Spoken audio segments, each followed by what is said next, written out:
The man they didn't see coming. They laughed when he walked onto that dock. They went silent when he fixed what 50 experts couldn't. What happened next changed everything. If you've ever been underestimated, overlooked, or told, without words, that you don't belong somewhere, this story is for you. Watch until the end, because the moment that silenced an entire marina is one you will not want to miss. Drop the name of your city in the comments right now. I want to see how far this story travels. And if it moves you, hit that like button before we begin. The alarm didn't wake Elijah Brooks because Elijah Brooks hadn't slept. He was already on his back beneath Mrs. Castellano's 2009 Ford F-15. Oh, when the clock on his phone flipped to 4:47 a.m., the cracked screen casting a pale blue light across the concrete floor of his garage. The truck had come in 2 days ago with a transmission that rattled like loose change in a tin can, and Elijah had promised the woman it would be ready by morning. Mrs. Castellano was 73 years old, drove herself to dialysis 3 times a week, and didn't have money for a rental. That was reason enough. He worked by feel as much as sight, his hands moving through the undercarriage with the calm authority of a man who had spent more than 2 decades learning the language machines spoke when they were in pain. Every bolt, every seal, every misaligned component told him something.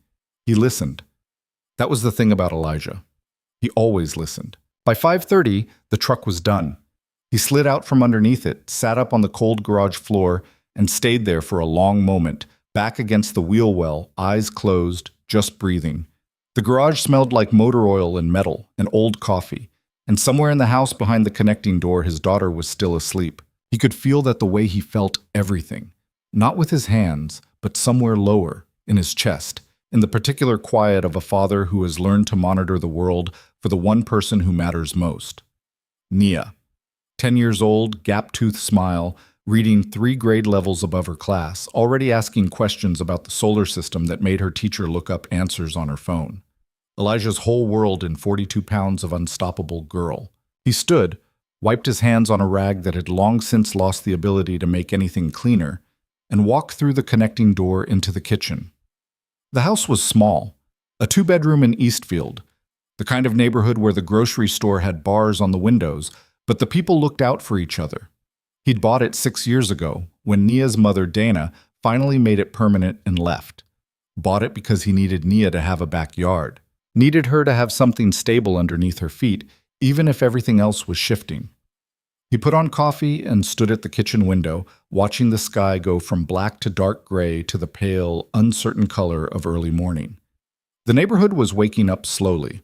A porch light here, a car engine there, the distant sound of someone's dog announcing the day. His phone buzzed on the counter. He almost didn't look at it.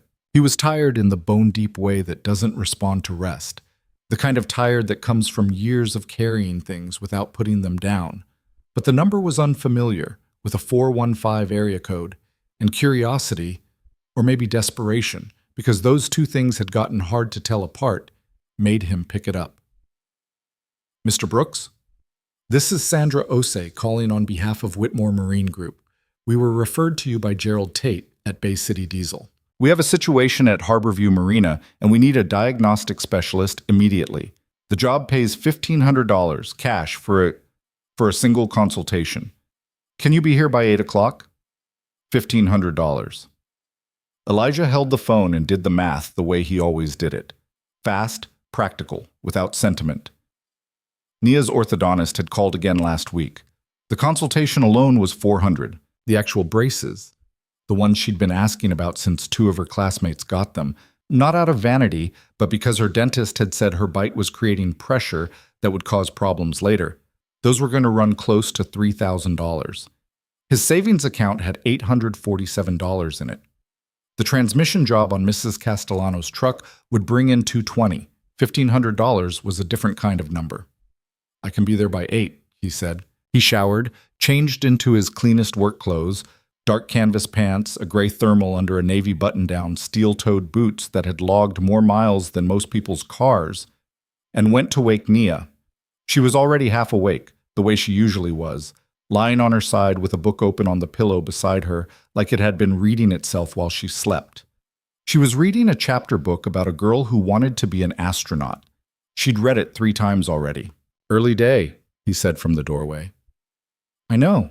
She sat up and rubbed her eyes. I heard you working. I'm sorry. Didn't mean to wake you. You didn't. I just know the sounds. She said it simply, the way children say things that break your heart without meaning to. I just know the sounds of her father working through the night so that things stayed intact. Where are you going? A marina job. I'm going to drop you at Miss Denise's before school. A marina? Nia's eyebrows went up. Like boats? Like boats. Do you know about boats? Elijah almost smiled. I know about engines. Engines are engines. She considered this with the gravity of a 10-year-old philosopher. That's actually kind of profound, Dad. Go brush your teeth. Miss Denise lived 2 blocks over and had been the unofficial anchor of the neighborhood for 30 years. She took Nia for the hour before school without being asked, fed her toast and orange juice, and asked her about her book every single morning. Elijah left feeling what he always felt leaving Nia, a compound emotion that didn't have a single name. Love and worry and gratitude and guilt, pressed together like layers of sediment. He drove his truck, a 2004 GMC Sierra he'd rebuilt himself twice, west toward the water, following the GPS through streets that got progressively wider, cleaner, and quieter, the way streets do when money starts accumulating in the soil. He'd grown up in this city, but these neighborhoods felt like a different country. The houses were set back from the road with manicured hedges and security cameras mounted above gates.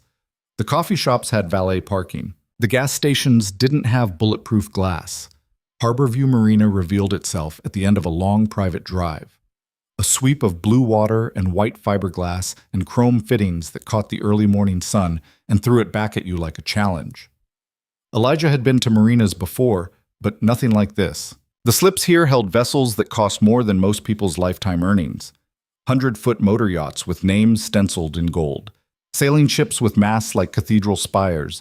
Gleaming tenders and runabouts that probably served as the main boat's accessories. He pulled into the parking area, which was already populated with late-model European sedans and a few black SUVs with the particular blankness of corporate vehicles. He sat for a moment, engine idling, looking at the place. A diagnostic specialist, Sandra Osei, had called him. He was.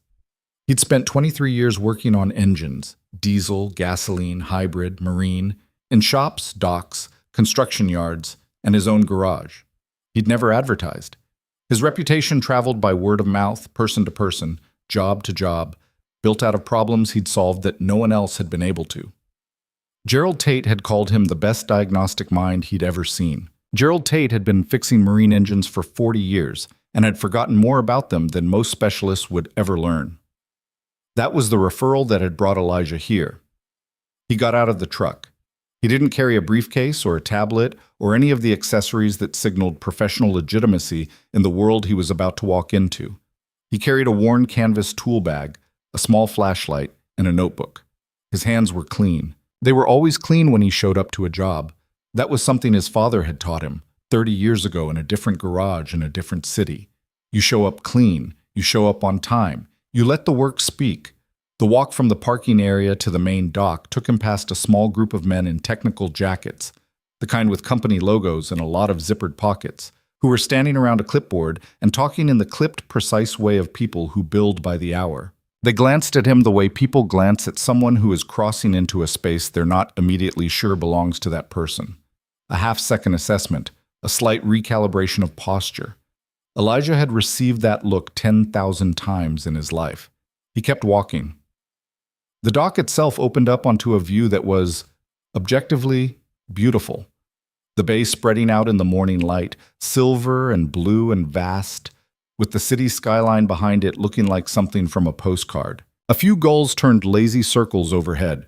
The water slapped quietly against the hulls of the moored vessels. The yacht was hard to miss. It was the largest vessel in the marina, a 140-foot super yacht with a dark blue hull and white superstructure, all sharp angles and clean lines, the kind of design that cost more than engineering and had to be paid for again in fuel. The name on the stern, in steel blue letters, Sovereign. There were people gathered around it on the dock and on the vessel itself. Engineers, technicians, crew members, Some of them had the look of people who had been there a long time and were running out of optimism. And there, at the center of it all, stood Claire Whitmore. Elijah recognized her the way you recognize someone you've never met, but have seen enough times in enough contexts that they've become a kind of cultural furniture. She was in her mid-40s, sharply put together in a way that looked effortless but wasn't. Charcoal trousers, a structured cream blazer, dark hair pulled back with the kind of precision that required either excellent genes or an excellent assistant. She was talking to two men who had the particular body language of people receiving instructions they didn't enjoy, and she was doing it without raising her voice, which was somehow more intimidating than shouting. Claire Whitmore was the founder and CEO of Whitmore Marine Group, a company that had, in roughly 15 years, become one of the most prominent luxury marine manufacturers in the country. She appeared regularly in business publications, sat on 3 corporate boards, and had a reputation for intelligence, ambition, and, depending on who was telling the story, an occasional willingness to treat people as instruments rather than individuals. She saw him coming. Elijah saw her see him, the slight pause in her conversation, the fractional assessment, the same assessment he'd received at the parking lot, but more deliberate, more conclusive. Her eyes moved from his face to his work boots and back again. And in that short journey, they conducted a trial and returned a verdict. He watched it happen, the way he always watched it happen, with a stillness that people sometimes misread as indifference. A woman materialized at his elbow, late 30s, efficient energy, a tablet under her arm. "Mr. Brooks, I'm Sandra Osi. We spoke on the phone." "We did," Elijah said. "Good morning." "Good morning. Thank you for coming on short notice. If you'll follow me, I can brief you on—" "Is this the mechanic?" Claire Whitmore said it from 12 feet away, not to Elijah, but to Sandra, the way you might ask about a piece of equipment that had been delivered. Her voice was precise, not loud, but designed to carry. "Yes," Sandra said carefully. "This is Elijah Brooks. He comes very highly recommended by Gerald Tate." Claire said it the way you repeat something you've already decided is insufficient. She walked toward Elijah with the unhurried confidence of someone who owned the ground she was walking on. She stopped at a distance that was slightly too far for warmth and slightly too close for formality. She looked at him with something that wasn't quite contempt, but was close enough to it to have the same effect. "Mr. Brooks." "Ms. Whitmore," Elijah said.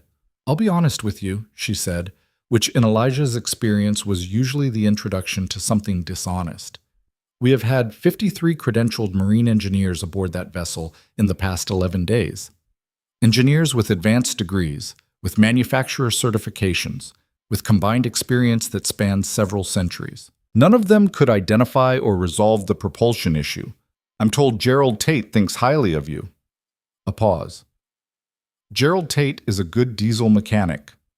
The slight emphasis on diesel, on the limitations of the title, on the gap between what Elijah was and what the situation apparently required.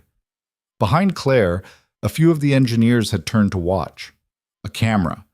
Someone from a corporate communications team, Elijah thought, documenting the crisis management, had panned in their direction. There were dock workers and crew members and assistants on the periphery, all of them doing that thing where you watch something without appearing to watch it. "I understand the situation has been challenging," Elijah said. His voice was level, not warm, not cold. Level. Challenging. Claire let the word sit there, examining it. In 4 days, Sovereign is scheduled to depart for the Monaco Boat Show. She's the centerpiece of our international launch. She has not moved from this dock in 11 days. She tilted her head. A faint, cool expression crossed her face. Not a smile, not quite, but something in that vicinity. The kind of expression that precedes a remark designed to wound with plausible deniability. "I'm curious what a diesel mechanic from Eastfield is going to find that 53 specialists missed, but I've been told to exhaust every option." Another pause, shorter this time. "I assume you're familiar with intelligent propulsion systems?" "I'll take a look at the engine," Elijah said. Something flickered in Claire's expression. She'd expected a different reaction, defensiveness, maybe, or eagerness to prove credentials, or the particular kind of over-explanation that insecurity produces. Elijah had given her none of those. Just, "I'll take a look at the engine." She gestured toward the vessel with one hand. "By all means."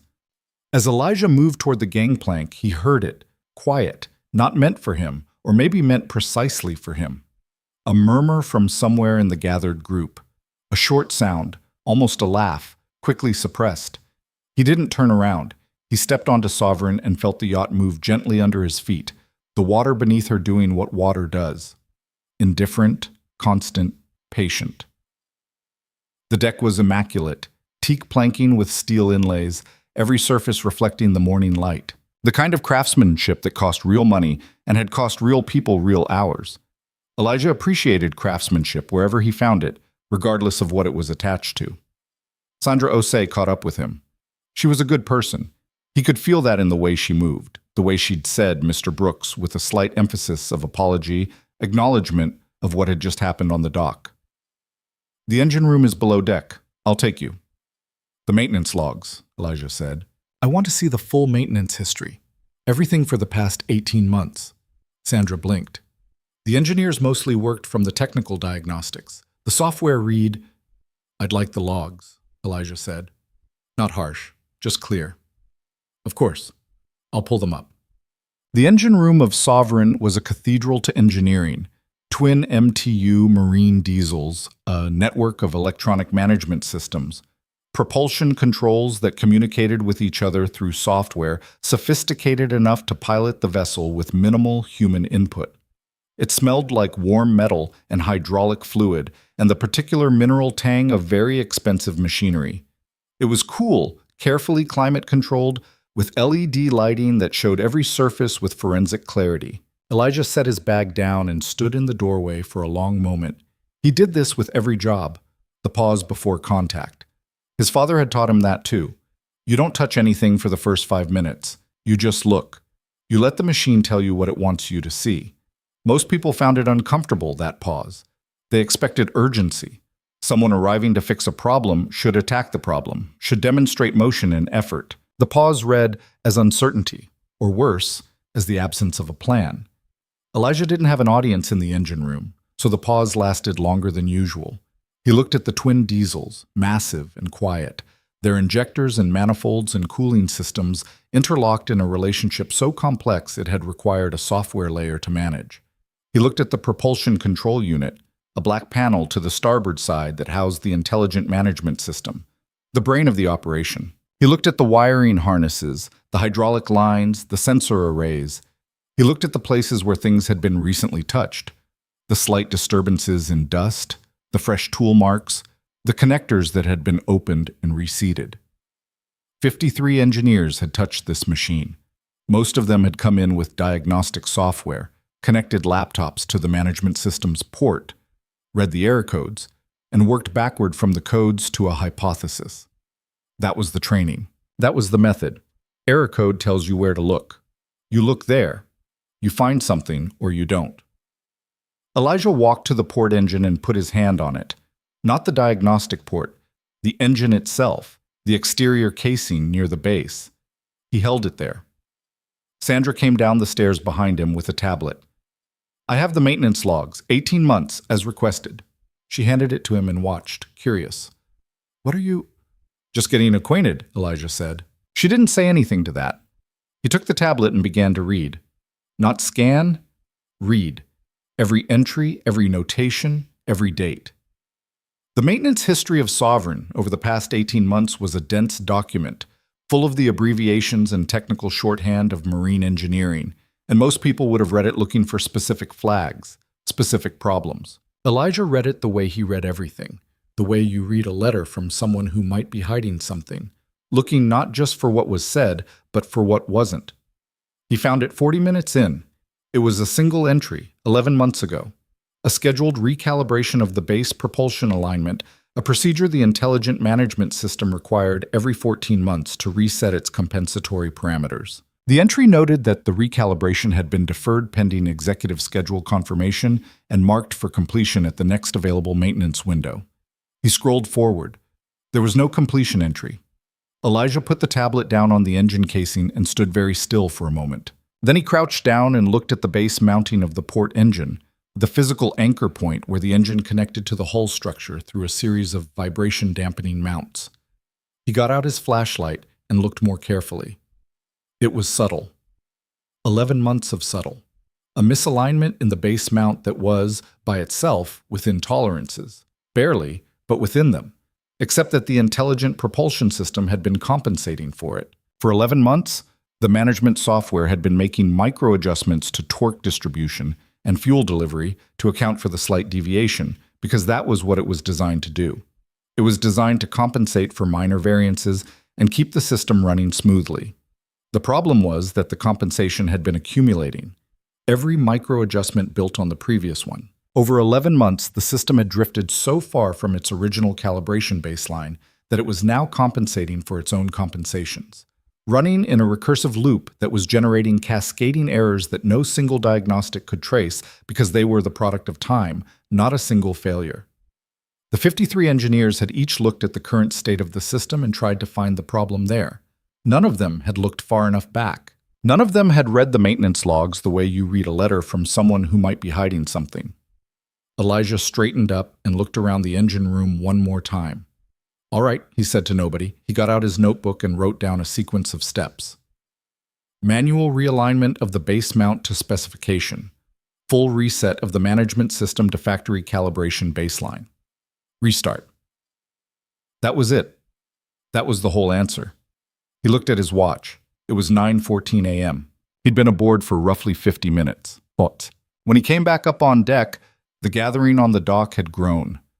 Word had apparently traveled that the diesel mechanic from Eastfield had gone below, and whatever combination of skepticism and boredom and ambient tension had been building for 11 days had produced an audience. Claire Whitmore was standing at the end of the gangplank with two of her engineers, men in their 50s with the weathered competence of people who had spent their careers in the field and the particular wariness of people who had spent the last 11 days failing to solve something. Sandra was nearby, and a few crew members, and the communications person with the camera, and a handful of dock workers who had arranged themselves at a careful distance, the way people do when they're watching something that might go badly. Elijah walked down the gangplank and stopped in front of Claire. "I need a manual torque set, 32mm socket, and your facilities crew needs to authorize a temporary power down," he said. "I'll also need whoever manages your system admin access to stand by for a full calibration reset." Claire looked at him for a long moment. "You've been down there for 50 minutes. "Yes. 53 engineers took a combined total of 11 days. "I know." Something moved in her face. Not the cool expression from earlier, something less composed, something that was trying to figure out what it was looking at. "And you found something." "I found the problem," Elijah said. "It's fixable. I can have the engine running within the hour." The silence that followed was specific, the kind of silence that happens when something that has been held in tension suddenly pulls tighter. One of the engineers behind Claire made a sound, not a laugh this time, something harder to name. Disbelief, maybe, or the particular irritation of a credentialed professional being told that someone without those credentials had found something he hadn't. "Within the hour," Claire said. The tone was careful, controlled. She was a person who had learned to manage her expressions. But underneath the control there was something sharp. "That's a significant claim." "I don't make claims I'm not prepared to back up," Elijah said. "The problem is a deferred base mount recalibration from 11 months ago. The management system has been compensating for the misalignment since then. The compensation has gone recursive. That's what's generating the errors your diagnostics keep reading. Fix the mount, reset the calibration baseline, restart the system. That's it." One of the engineers, the older of the two, a heavy-set man with a gray beard and the kind of tan that comes from years on the water, stepped forward. His name tag said Reynolds. "We ran a full structural diagnostic on those mounts. All four showed within spec." "They are within spec," Elijah said. "Individually, the issue isn't the mounts themselves, it's the cumulative drift in the management system's reference points. It's been compensating for 11 months. The hardware is fine. The software is lost." Reynolds stared at him. "How did you—" "The maintenance logs," Elijah said. "The recalibration was deferred 11 months ago. It was never completed." A silence. Reynolds looked at Claire. Claire looked at Elijah. "The deferred recalibration." Her voice was very even, very flat. "Who authorized the deferral?" Elijah held her gaze. The log says it was deferred pending executive schedule confirmation. Another silence. Longer. Claire Whitmore's face went through something in that silence. A sequence of expressions, each one controlled before it fully formed. She understood what he was telling her. She understood it precisely, and she understood that he understood it, and she understood that several other people standing on this dock were beginning to understand it as well. The disaster had started with her. Not with malice, not even with negligence, exactly. With the ordinary way that busy and powerful people make decisions, a scheduled procedure pushed back because the schedule was full, the assumption that the sophisticated systems would manage, the particular blindness of people who trust technology more than the patience required to maintain it. Her decision. Get him what he needs, Claire said. Her voice was quiet, steady, but something in it was different now. The cool precision was still there, but the certainty behind it had shifted, the way a foundation shifts when something underneath it moves. Elijah worked efficiently and without ceremony. He realigned the base mount to precise specification, a process that required patience and the kind of physical knowledge that comes from 10,000 hours of contact with machines. He talked through each step to Sandra, who had attached herself to his elbow with a tablet, documenting everything with the focus of someone who understood the significance of what she was watching. The communications camera was still running. The dock audience had gone quiet. The system reset took 20 minutes. He talked Reynolds through it. The older engineer had moved from wariness to something closer to attention, following each step with the focused look of a man recalibrating his own understanding. By the end, Reynolds was asking questions. Good questions. The system never throws an error for the compensation itself? Reynolds asked. It's not designed to, Elijah said. It compensates silently. It's designed to manage variance without alarming the operators. The problem is that the designers didn't build in a limit on how far the compensation could accumulate before requiring a human reset. The assumption was that scheduled maintenance would prevent the drift from getting this far. The recalibration schedule, Reynolds said. The recalibration schedule, Elijah confirmed. Reynolds was quiet for a moment. I've been doing marine engineering for 31 years. I've never seen this specific failure mode. Most boats don't go 11 months past their recalibration window, Elijah said, without judgment, just as fact. Reynolds didn't say anything to that. When everything was in position, Elijah climbed back on deck and stood at the stern looking out at the bay. The morning had advanced while he worked. It was approaching 10:30 now, the sun fully up, the water alive with light. He was tired in a way that had nothing to do with the work. The work had, if anything, given him energy, the particular energy of a problem finally yielding. He was tired in the other way, the way the walk from the parking lot to the dock made a person tired, the way a specific kind of morning could make a person tired. He heard footsteps behind him. They're ready, Sandra said. He turned around. The dock had filled further. Word had spread through the marina, and now there were 30, 40 people on the dock, or on adjacent vessels, watching with the mixture of curiosity and competitive tension that gathers around any moment that might be significant. Claire Whitmore was standing at the gangplank, arms at her sides, watching him with an expression he couldn't fully read. Ready? Sandra asked. Elijah nodded. Start her up. The command traveled down to the engine room through the crew. For a few seconds, nothing happened. The dock was so quiet that Elijah could hear the water moving against the hull, and then Sovereign roared. Not a cough or a struggle, a full, clean, authoritative ignition, both engines coming to life together with a sound that Elijah felt in his chest. The vibration traveled through the deck, through his boots, up his spine.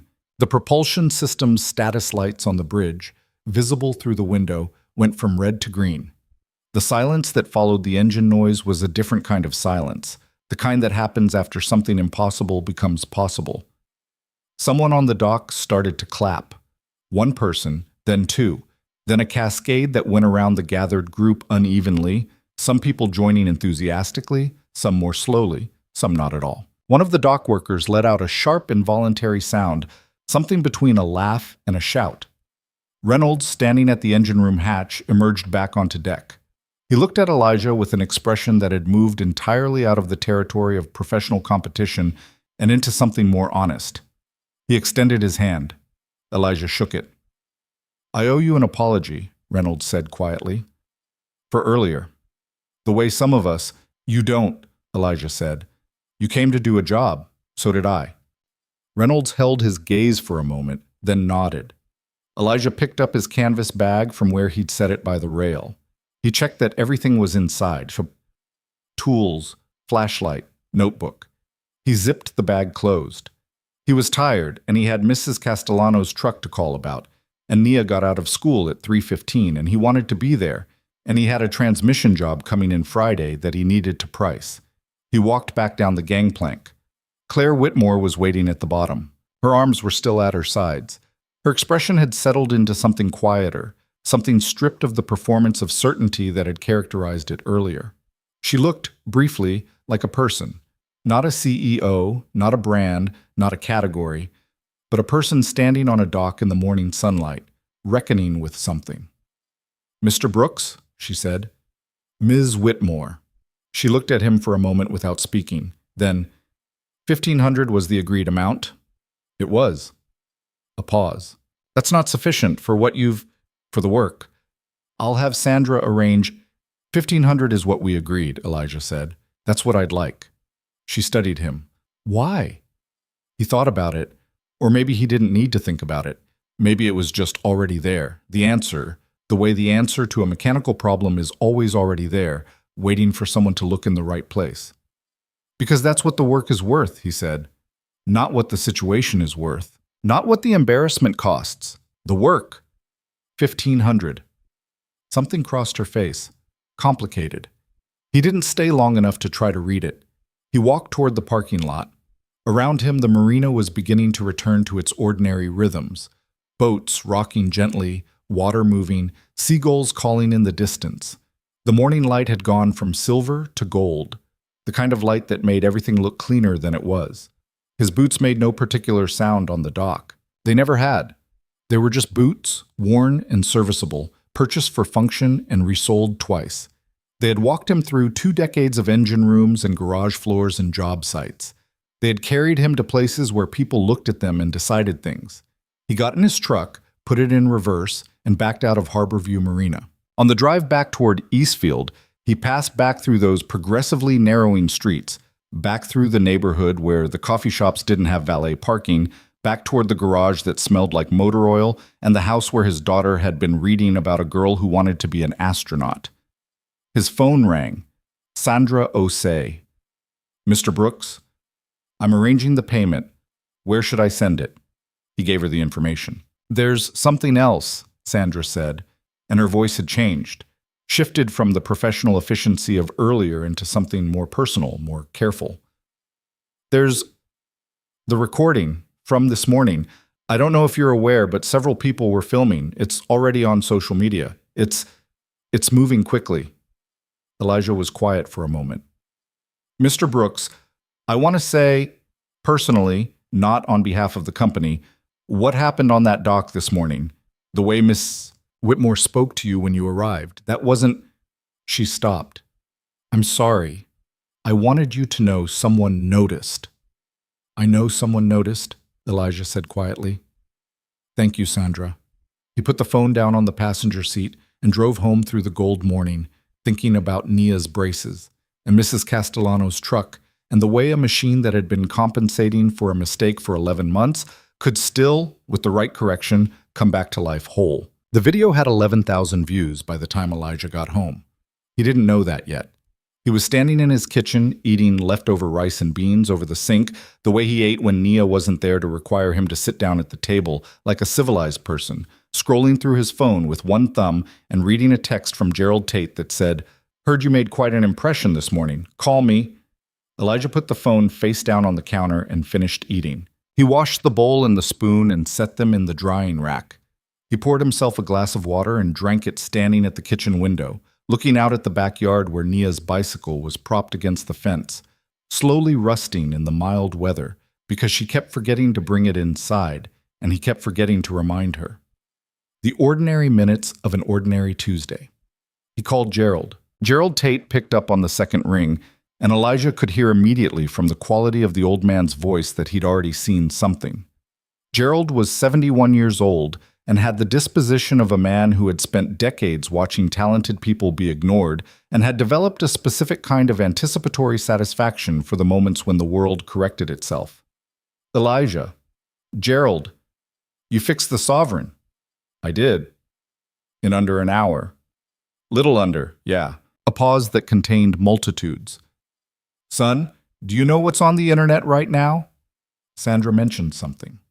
Sandra mentioned something. Gerald made a sound, part laugh, part something older and more complicated. Boy, there is a video of you walking onto that dock, of that woman, Whitmore, saying what she said. And then there is footage of that engine coming back to life. A beat. People are losing their minds. Elijah moved to the kitchen table and sat down. How many people? When I checked 20 minutes ago, it was sitting at about 60,000 views. That was 20 minutes ago, so Lord knows what it is now. Gerald paused. How are you feeling? Elijah thought about the question seriously, the way he thought about most questions. How was he feeling? He'd driven home through golden morning light with $1,500 coming to his account and the memory of a machine roaring back to life. And those two things sat alongside the memory of Claire Whitmore's voice saying, I'm curious what a diesel mechanic from Eastfield is going to find with that particular precision, that particular weight on Eastfield, like the zip code was a diagnosis. I'm tired, he said honestly. I have a transmission job coming in Friday. I need to call Mrs. the Castellano about her truck. Gerald was quiet for a moment. Then, you know this isn't going to stay small. I know. Elijah, I know, Gerald. He said it gently, not dismissively. Gerald had been one of the few people in this industry who had ever looked at Elijah's work and seen it clearly, without the lens of whatever else he'd decided about the man doing the work. He owed Gerald honesty. I need to pick up my daughter at 3:15. That's what I'm thinking about right now. Gerald was quiet again. When he spoke, his voice was softer. How's Nia? She's reading about astronauts. Good girl. A pause. Call me tomorrow. I will. He put the phone down and looked at the kitchen table. The scratch across the corner from when Nia had tried to move it herself to make room for a science project. The coffee ring he'd never fully gotten out near the edge. The small pile of papers that were always there regardless of how many times he cleared them. A permission slip, a utility bill, a drawing Nia had made of the two of them standing in front of his garage that she'd given him 3 weeks ago and that he'd been unable to make himself throw away or file somewhere more appropriate. In the drawing, both figures were smiling. Elijah's figure was holding a wrench. Nia's was holding a book. They were the same height, which was not accurate but was maybe true in some other register. He picked up his phone and searched his own name. The first result was a Twitter, X, whatever it was called now, post with 43,000 likes. The video was 47 seconds long. Someone on the dock had captured the whole thing from a distance. Elijah walking across the dock in his work clothes and worn boots, the cluster of people around the yacht, Claire Whitmore's voice. I'm curious what a diesel mechanic from Eastfield is going to find, carrying clearly on the morning air. Then a cut, clearly from a different phone closer in. The engine room hatch, Elijah emerging, the exchange with Reynolds, the command to start the engines. Then the sound, that full, clean, authoritative sound. And the lights going green on the bridge, and the spontaneous applause, uneven and genuine. The caption said, "This man fixed in 47 minutes what 53 engineers couldn't fix in 11 days. And she told him to his face he didn't belong there. Watch until the end." Below it, 12,000 comments. He read a few. He stopped after a few. Not because they were unkind bits. Most of them weren't. Because the kindness had a particular flavor, a particular quality of astonishment that sat uncomfortably alongside something he couldn't quite name. People were responding to him like he was a symbol of something, like he was evidence for an argument they'd been having with the world. He understood that. He'd been that argument his whole life, whether he wanted to be or not. But being the argument and being the man were not the same thing, and the distance between them was a place he didn't know how to live. He closed the phone and drove to pick up Nia. She came out of school the way she always did, In a rush, backpack bouncing, jacket half on, already talking before she'd reached the truck. She pulled open the passenger door and climbed in and said, "Dad, we talked about friction today in science, and I told Mrs. Patterson about your transmission thing, and she said I should ask you to explain it to the whole class sometime, and I said you were busy, but maybe?" "Maybe," Elijah said. Nia buckled her seatbelt. Then she looked at him with the particular directness she'd had since she could form sentences, the look that said she was reading something off him, the way he read something off machines. "You look weird." "I look tired." "You always look tired. This is different." She narrowed her eyes. "What happened at the Marina job?" Elijah pulled out of the school parking lot and into traffic. "I fixed a boat." "You said you could fix the boat." "I did." "So why do you look weird?" He was quiet for half a block. "You know how sometimes you do a thing," he said, "and the thing itself is fine. It's just the thing you do. It's just work. But the way it lands is bigger than the thing, like the world makes more noise about it than you expected?" Nia processed this with the seriousness she brought to most things. "Like when I did my volcano project and everyone acted like I'd invented science?" "Something like that." "That was uncomfortable," she said, "but also a little bit nice." "Yeah," Elijah said, "something like that."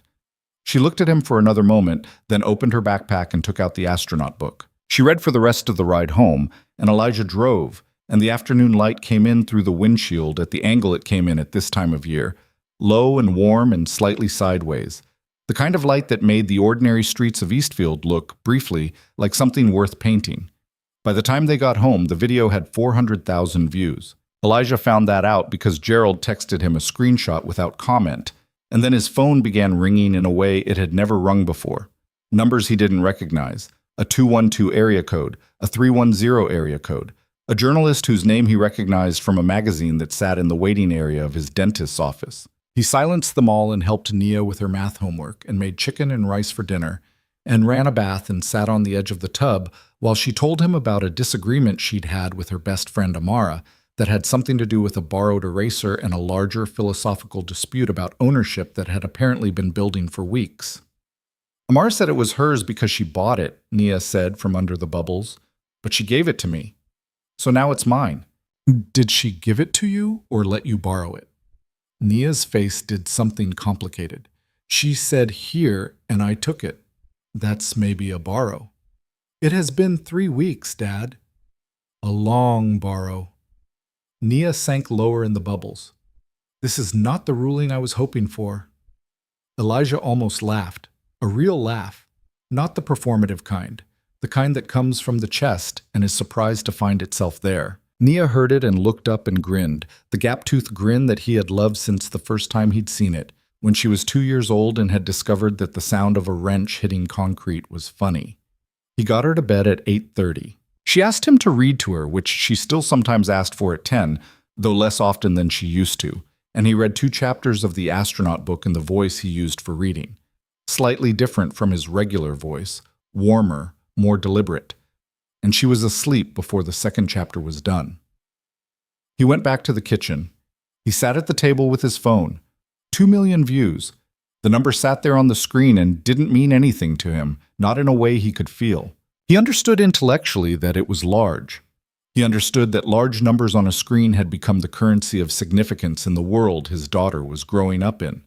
He had spent 23 years building a reputation one repair at a time, one satisfied customer referring another, one problem solved earning the right to solve the next one. That world operated at a completely different scale than this one, and the gap between them was not comfortable. He put the phone down. He picked it up again. He opened the video and watched it once, all the way through, which he hadn't done before. Watching himself on a screen was strange. Not vanity, just the basic strangeness of seeing yourself from the outside, the version of you that other people see. The man in the video was calm, calmer than Elijah remembered feeling. He'd felt things on that dock that the video couldn't capture. The specific quality of standing in a place that has decided you don't belong there. The discipline required to set that feeling down and focus on the work. The way the feeling didn't disappear but went somewhere else. Somewhere you could carry it without it breaking anything. The comments were still coming in. Hundreds per minute now. He read a few more.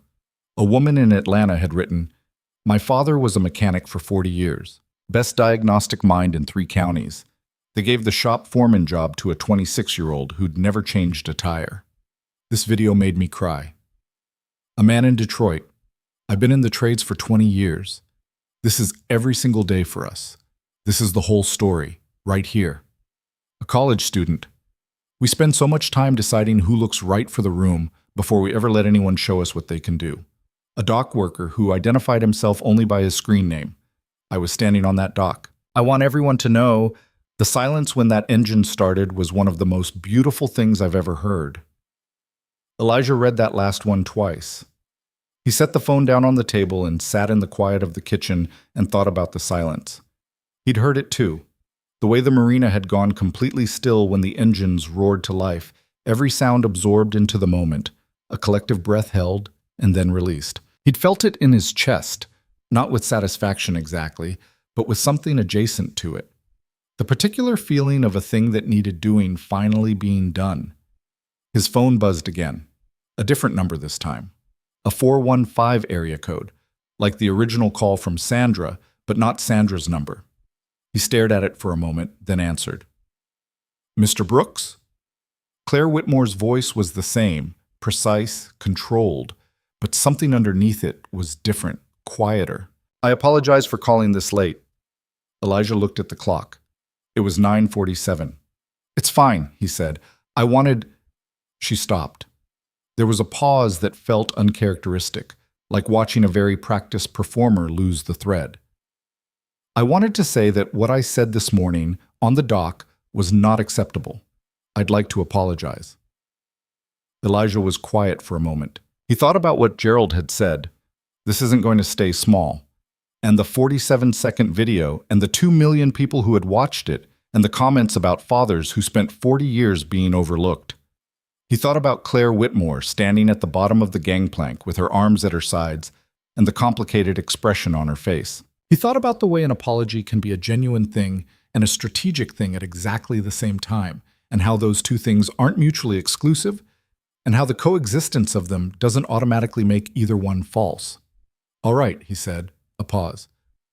I expected more." "More what?" "More reaction. Anger, or—" She stopped again. "I don't know what I expected." "I'm not angry," Elijah said. I was. This morning, walking onto that dock, hearing what you said in front of all those people with that camera running, I was angry. I've been that kind of angry a lot of times in my life, and I've had to learn what to do with it, which is mostly to put it somewhere it isn't in the way of the work." He paused. "The anger doesn't go away. I just don't run on it." Another silence, longer. Then, "The press calls have started." "I know. For both of us," she said, and there was something in her voice, not quite vulnerability, but an adjacent quality, a slight loosening of the control. "I want to be clear that I have no interest in managing this at your expense. I'm not going to try to spin what happened." "I'm not sure you could," Elijah said. "There was no edge in it, just observation." "No," she said. "I don't think I could." A beat. "May I ask you something?" "Go ahead." "When you were on that yacht, in the engine room, what was it that made you look at the maintenance logs?" Elijah considered the question. It was a genuine one. He could hear that. "Because everything else had already been looked at," he said. 53 teams looked at the current state of the machine. Nobody went back to ask what the machine had been through. You can't understand where something is if you don't know where it started." She was quiet for a moment. "That's not a diagnostic methodology. That's something else." "It's just how I read a problem," he said. "Most problems aren't new. They're old things that didn't get finished." He heard her exhale, barely, just a breath. But he heard it. "I authorized that deferred recalibration." "I know. I pushed the maintenance window because the Monaco timeline was already complicated, and I thought—" She stopped. "I thought the system would hold. That's what the engineers told me. That the system would compensate." "It did," Elijah said. "It compensated until it couldn't anymore. The system did exactly what it was designed to do. It just wasn't designed to compensate forever." A silence that felt different from the earlier ones, Less about composure and more about something genuinely sitting with something. That's the most expensive lesson I've learned in 15 years of running this company, she said finally. The deferred thing usually is, Elijah said. She was quiet again. Then, I'd like to meet with you, properly, not as damage control. I want to talk. Elijah looked at the clock again, at Nia's drawing on the kitchen table, at the scratch on the corner. I can do Friday afternoon, he said, after 2. I'll have Sandra arrange it. He said goodnight and put the phone down and sat at the table for a long time after that, not moving, not looking at the phone, just sitting with the particular quality of the evening. The house quiet around him, the refrigerator humming, the distant sound of a neighbor's television, the entirely ordinary texture of a life that was, apparently, no longer ordinary in the way it had been 12 hours ago. He picked up Nia's drawing and looked at it, the 2 figures with their matched heights and their smiling faces and their wrench and their book. He propped it against the fruit bowl where he could see it and went to bed. He slept better than he expected to. In the morning, the video had 11 million views. He found that out from Nia, who found it out from Amara, who had apparently stayed up past her bedtime watching it on her mother's phone and had come to school with the story and a level of reflected excitement that had reached Nia by 8:15. Nia burst through the connecting door from the house into the garage while Elijah was prepping for the Friday transmission job, and she was holding her own small tablet, a second-hand thing he'd bought her for school 2 years ago, and her face had an expression he couldn't immediately read, part pride, part confusion, part something that was working its way toward concern. Dad, she said, there are 11 million people who have watched a video of you. I heard something like that. She held up the tablet. He looked at the screen, the video with its 11 million views, and below it the comment from the dock worker. I was standing on that dock. I want everyone to know. The silence when that engine started was one of the most beautiful things I've ever heard. And below that, 12,000 replies. People are saying, Nia started, then stopped, deciding how to organize what she wanted to say. People are saying you're like a hero. Is that true? Elijah set down the wrench he was holding. I'm not a hero, Nia. I fixed an engine. But the lady said, Nia glanced at the tablet, where she'd apparently read the comments thoroughly. She said stuff to you, in front of people, and you just... Her voice changed slightly, the way children's voices change when they're moving from reported information to felt understanding. You just went and fixed it anyway. That's the job, Elijah said. That's what I came to do. But it wasn't fair, what she said. No, he agreed. It wasn't. And you didn't say anything back. I said plenty, Elijah said, just not with words. Nia looked at him for a long moment with those serious dark eyes, reading him the way she'd always read him, that instinct she'd been born with or had developed in the particular school of growing up in this house with this father. Was it scary, she asked, to just keep going when someone is being like that to you? Elijah thought about the walk from the parking lot to the dock, the weight of the gaze, the discipline of setting the feeling down and focusing on the machine, the 11 months of someone else's deferred decision that he'd found in those maintenance logs. It wasn't scary exactly, he said slowly. It's more like, you know when you're carrying something heavy and it's hard, but you've carried heavy things before so you know your arms won't give out? It's more like that. Nia absorbed this. She set the tablet down on top of his toolbox, which meant she wasn't done with the conversation. Are things going to change? She asked. Like, for us? There it was. The question underneath the question, the one that mattered. Elijah looked at his daughter, the gap-toothed smile at rest, the serious eyes, the slight tension in her shoulders that he recognized as the tension of a child who has learned to monitor the world for shifts, who has had to learn that stability is not a given.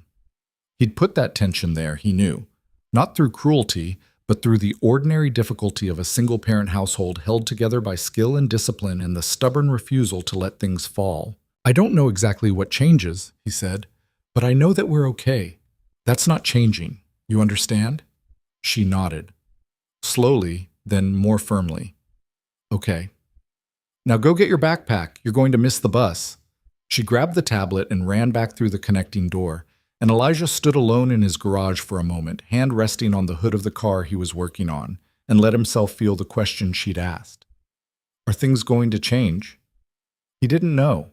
11 million views was a number that didn't come with instructions. He'd spent 23 years in a world where the work spoke for itself in a limited radius, where reputation moved slowly and carefully and was always one bad job away from damage. He didn't know what to do with a world that had suddenly decided to pay attention. He knew how to fix engines. He was less certain about everything else. By Thursday afternoon, the attention had acquired mass and velocity. 2 national news programs had reached out through Sandra. A journalist from a major newspaper had sent a carefully worded email through Gerald.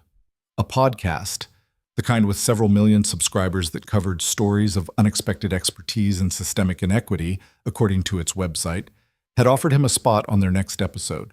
3 companies had sent inquiries about consulting work, including one marine engineering firm whose name Elijah recognized from industry publications as one of the most prestigious in the country. He read each message carefully, in the order they came in, sitting at the kitchen table after Nia was asleep. He didn't respond to any of them that night. He wrote them down in his notebook. Not the one he used for diagnostics, a different one, plain black cover, that he used for things that required deliberation. He wrote down names and organizations and offers and what each one seemed to want from him, which varied from his story to his endorsement to his labor to, in one case, his face on a promotional campaign. He stared at the list for a long time. Then he wrote, at the bottom of the page, in his careful print, "What do I want?" He sat with the question. Nia had asked a version of it. Are things going to change? And he'd answered the parents' version, the reassuring version. But here, alone, in the kitchen, with the scratch on the table and the fruit bowl and the drawing, he asked himself honestly, what did he want? He wanted Nia's braces covered and the orthodontist appointment made, and the $3,000 not to be a cliff edge he was working toward for the next 8 months. That was immediate and true. He wanted to fix engines. He wanted to do the work he was good at, in the way he was good at it, without having to justify the boots he was wearing to do it. He wanted, and this was the thing he wrote last, the thing that felt most fragile and therefore most true. For the look he'd received walking across that dock to not be the first thing the next Elijah Brooks received when he walked into a room that hadn't decided yet whether he belonged. He closed the notebook. On Friday morning, before the transmission job, he called one journalist back. Not the television program, not the podcast with millions of subscribers. The journalist from the newspaper, a woman named Keisha Monroe, who had sent a short, precise email that hadn't asked him for his pain or his triumph, but had asked simply, what do you want people to understand? He'd respected the question enough to answer it. Mr. Brooks, she said when she picked up, thank you for calling. You asked the right question, he said. That's why I called. A pause. What is the right question? What I want people to understand, he said, not what happened, what it means. What does it mean? He thought about the maintenance logs, about the deferred recalibration, about a decision made at the top of an organization that had worked its way down through 11 months of accumulating consequence, invisible until the system finally stopped compensating and the whole thing came apart at once. It means a lot of broken things aren't new breaks, he said. They're old repairs that never got made, and the people who know how to make them are standing at the edge of the room waiting to be let in. Keisha Monroe was quiet for a moment. He could hear her writing. Can I quote you on that? That's why I said it, Elijah told her. The article ran the next morning, long form, and was something Elijah read sitting at the kitchen table with his coffee while Nia ate her toast. The headline was, "The Man Who Listened to the Engine." He read it twice, carefully. It was fair. It was more than fair. It was precise in the way he respected, identifying not just the event on the dock, but the wider pattern it pointed to, the way skilled tradespeople were systematically shut out of rooms that needed their expertise, the way credentials had become a proxy for competence in industries where competence had its own distinct and irreplaceable vocabulary. Nia read over his shoulder while she finished her toast. It says you're a master diagnostician, she said, sounding the words out. That's a fancy way of saying I listen to engines. It says you carry the knowledge of decades in your hands. She looked at his hands, then back at the article. Is that true? Elijah looked at his hands too. The small scars, the calluses in specific places, the permanent shadow of grease that never fully washed out from the creases. 23 years of accumulated contact, 23 years of listening, something like that, he said.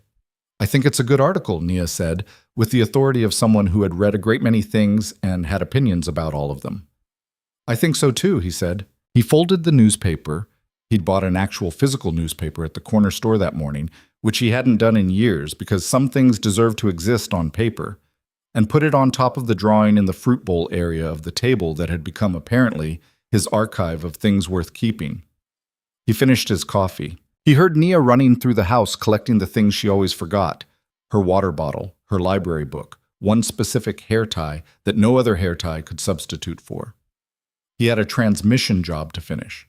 He had a Friday afternoon meeting with Claire Whitmore to prepare for, not with notes or a strategy, but with the same thing he brought to every problem: patience, honesty, and the willingness to say clearly what was true. And underneath all of it, steady and unchanged, the thing that had been there since 4:47 on Tuesday morning when he'd been on his back under Mrs. Castellano's truck. The knowledge that the work was the work, and the work was enough, and that no amount of views or headlines or careful apologies changed the fundamental equation of skill meeting need in a world full of things that were broken and waiting to be heard. He picked up his wrench. The transmission job took most of Friday morning. It was a 2016 Chevy Silverado belonging to a man named Darren Watts, who ran a small landscaping business out of the back of his truck and had been limping along on a slipping second gear for 3 weeks because he couldn't afford to stop working long enough to get it fixed. Elijah had given him a price that was fair and a timeline that was tight and had stayed true to both, the way he always did. Darren had sat in the plastic chair near the garage door for the first hour, watching Elijah work with the focused attention of a man who needed to understand what he was paying for, and then had relaxed into a kind of companionable silence, scrolling his phone, occasionally asking a question that Elijah answered without stopping what he was doing. At 10:30, Darren looked up from his phone with an expression that had changed from the quiet patience of a man waiting for his truck to something more alert. "Hey, is this you?" He turned the phone toward Elijah, who was elbow deep in the transmission housing and couldn't look up immediately. "What is it?" "There's a video. Man fixing a yacht. People are saying—" Darren squinted at the screen. "It's got 22 million views. This guy looks like—" "That's me," Elijah said. A pause. Darren looked at the phone, then at Elijah, then at the phone again. "You fixed a yacht this week?" "Tuesday. A yacht that 50 engineers couldn't fix." 53. Another pause. "And you're here fixing my transmission." "It needs fixing," Elijah said simply. Darren was quiet for a moment. Then he let out a slow, soft sound. Not quite a laugh, something more like the involuntary exhale of a man who has just understood something. He looked at Elijah with a new quality of attention. Not the starstruck variety, not the kind that turns a person into a symbol, but something more grounded, more personal. The recognition of one working man seeing another. "My dad was a plumber," Darren said finally. 38 years, never got rich, kept half the city from flooding. He looked back at his phone. "People are saying in the comments that you're proof of something." "I'm proof that I can fix engines," Elijah said. "I think they mean something bigger than that." "I know what they mean." Elijah straightened up briefly, wiping his hands on his rag, looking at Darren directly for a moment. "The big thing and the small thing are the same thing. If you do the small thing right, the big thing takes care of itself." Darren held his gaze for a moment, then nodded slowly, in the way of a man who has heard something he intends to remember. He turned his phone face down on his knee and didn't look at it again for the rest of the wait. The truck was done by noon. Darren drove it around the block twice, came back, and shook Elijah's hand with both of his, the way men shake hands when they mean something more than a transaction. "Second gear smooth?" Elijah asked. "Silk," Darren said. After he left, Elijah locked up the garage, showered and changed, and stood in the kitchen eating half a sandwich over the sink, running the upcoming meeting through his mind the way he ran a diagnostic, not rehearsing, just orienting, knowing the problem, knowing what tools he had, knowing what the job required, What the meeting with Claire Whitmore required, he'd decided, was honesty. Not performance, not strategy, not the kind of careful language that powerful people use to have important conversations while remaining insulated from the actual content of those conversations. Just honesty, the same thing he brought to a machine. He was not nervous. That surprised him slightly. He'd expected to be nervous, the way you expect certain weather, and then step outside to find the sky has made different plans. But the thing he felt standing in his kitchen at 12:40 on a Friday afternoon was closer to clarity than nerves. He knew what he was going to say. He'd known it since Tuesday evening when he'd sat at this table and written "What do I want" in his notebook and then answered himself honestly. He was going to say what was true, and Claire Whitmore was going to do with it whatever she was going to do. And Elijah was going to drive back to Eastfield afterward and pick up his daughter from Amar's house and make dinner. And those two things, the meeting and the dinner, existed on the same plane of importance in his life, which was maybe the truest thing about him. He finished the sandwich. He put on his jacket. The meeting was at the Whitmore Marine Group offices, which were in a glass and steel building on Harbor Boulevard, the kind of building that was designed to communicate at volume that the organization inside it was serious and permanent and not to be taken lightly. Elijah had driven past it before without looking at it closely. He looked at it now. It was impressive in the way that expensive things were impressive, not because of what they said, but because of the energy that had gone into saying it. The lobby had a full-scale model of a Whitmore yacht in it, suspended from the ceiling on wires, turning slowly in the climate-controlled air. Sandra Osei met him at reception. She was composed, efficient, but there was a warmth in her greeting that hadn't been there Tuesday morning, or rather, he thought, it had been there, underneath the professional surface, and the intervening days had eroded the surface enough that the warmth was visible now. "Mr. Brooks, good to see you again." "You too, Sandra." She walked him through a lobby that had been designed for the purpose of making a particular kind of impression, and Elijah moved through it with the same quality of attention he brought to everything, noticing, but not performing notice, the way you notice the way an engine room is laid out before you start looking for what's wrong. There were people in the lobby who recognized him. He could feel the recognition the way you feel a change in temperature. 2 young men near the elevator, a woman at the reception desk, the slight double take, the moment of recalibration. He nodded when he caught someone's eye and kept moving. The elevator took them to the 14th floor, which was executive territory. Quieter, more deliberate, the carpet thicker, the walls hung with photographs of Whitmore yachts in various dramatic locations, blue water and sunlight, and the particular beauty of expensive things doing what they were designed to do. Sandra led him down a hallway and knocked on the last door. "Come in," Claire Whitmore said. The office was large, but not excessive. The window behind the desk looked out over the bay, and on a clear afternoon like this one, the view was extraordinary, the water catching the light and the skyline shimmering in the distance, and, if you looked at the right angle, the faint blue line of the open ocean beyond. Elijah noted the view and then shifted his attention to the room itself. A long conference table along one wall, a sitting area with 2 chairs, and a low table nearer the window, a desk that was clean in the way that suggested work was done there rather than performed. Framed engineering drawings on one wall, actual drawings, pencil on paper, the kind that predated digital design. Claire Whitmore was standing near the window. She was dressed more simply than Tuesday. Dark trousers, a white shirt, no blazer. She looked like someone who had made a decision about the register of this meeting before it started and had dressed accordingly. "Mr. Brooks, thank you for coming." "Miss Whitmore," she gestured to the sitting area. "Please." They sat. Sandra set 2 glasses of water on the low table and withdrew, pulling the door closed behind her with the precise quietness of a person who understood when they were not meant to be part of something. Claire looked at Elijah directly. The coolness from Tuesday was still there. It was architectural, part of how she was built. The distance she maintained as a professional reflex, but the certainty was different. Something had shifted in the architecture. "I've been thinking about what to say to you since Tuesday night," she said. "Take your time," Elijah said. She almost smiled. It wasn't a social smile. It was the involuntary kind, the kind that surfaces when someone says something unexpectedly accurate about a situation. "I want to start with Tuesday morning," she said. "Not with what happened in the engine room, with what happened on the dock." "All right. What I said to you, so the way I said it in front of everyone, I want to be clear that it was wrong, not just tactically, not just because it became a liability. She said the word liability with a slight flatness, the way you say a word that has been used too much in the wrong context. It was wrong because it was unkind, and because it was based on a judgment I had no basis for making, and because I said it in a way that was designed to establish something about the hierarchy of the situation, about who I thought you were. She paused. I was wrong about who you are. Elijah looked at her steadily. You weren't wrong about who I am, he said.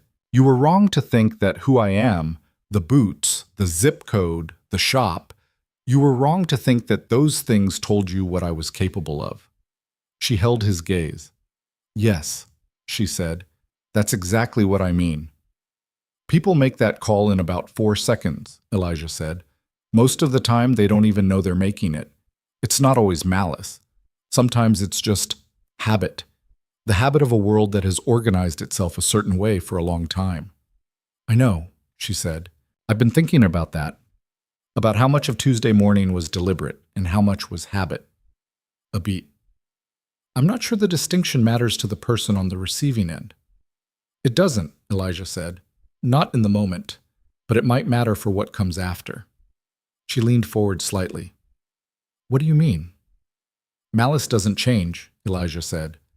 Habit can, if a person is willing to look at it honestly. He paused. Are you? The question sat in the air between them. Claire Whitmore was a person accustomed to controlling the direction of conversations, to setting the agenda, guiding the terms, arriving at predetermined conclusions through the careful application of intelligence and authority. Elijah could feel that in the quality of her attention, the slight adjustment she made when she realized the conversation had moved to terrain she hadn't mapped in advance. I'm trying to be, she said finally, and something in the way she said it, the careful honesty of it, the absence of performance, made Elijah think she meant it. Then that's something, he said. She was quiet for a moment. Outside the window, a boat moved slowly across the bay, something small and private, a weekend sailor cutting across the deeper blue, leaving a thin white line of wake that dissolved almost immediately. I want to talk about the deferred recalibration, Claire said. All right, I've gone back through the decision chain. That call was mine.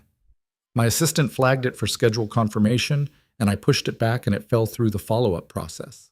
She said it without flinching. Elijah respected that. My company lost 11 days of operational capacity. The Monaco launch is in jeopardy, and we have a reputational situation because I made a decision to defer a maintenance procedure and didn't follow up. That's accurate, Elijah said. What I keep thinking about, she said slowly, is your phrase. From the article, the deferred thing. You said most problems aren't new breaks. They're old repairs that never got made. She looked at him. I've been running this company for 15 years. I have been pushing things back, trusting the systems to compensate for I don't know how long. A pause. I don't just mean maintenance schedules. Elijah waited.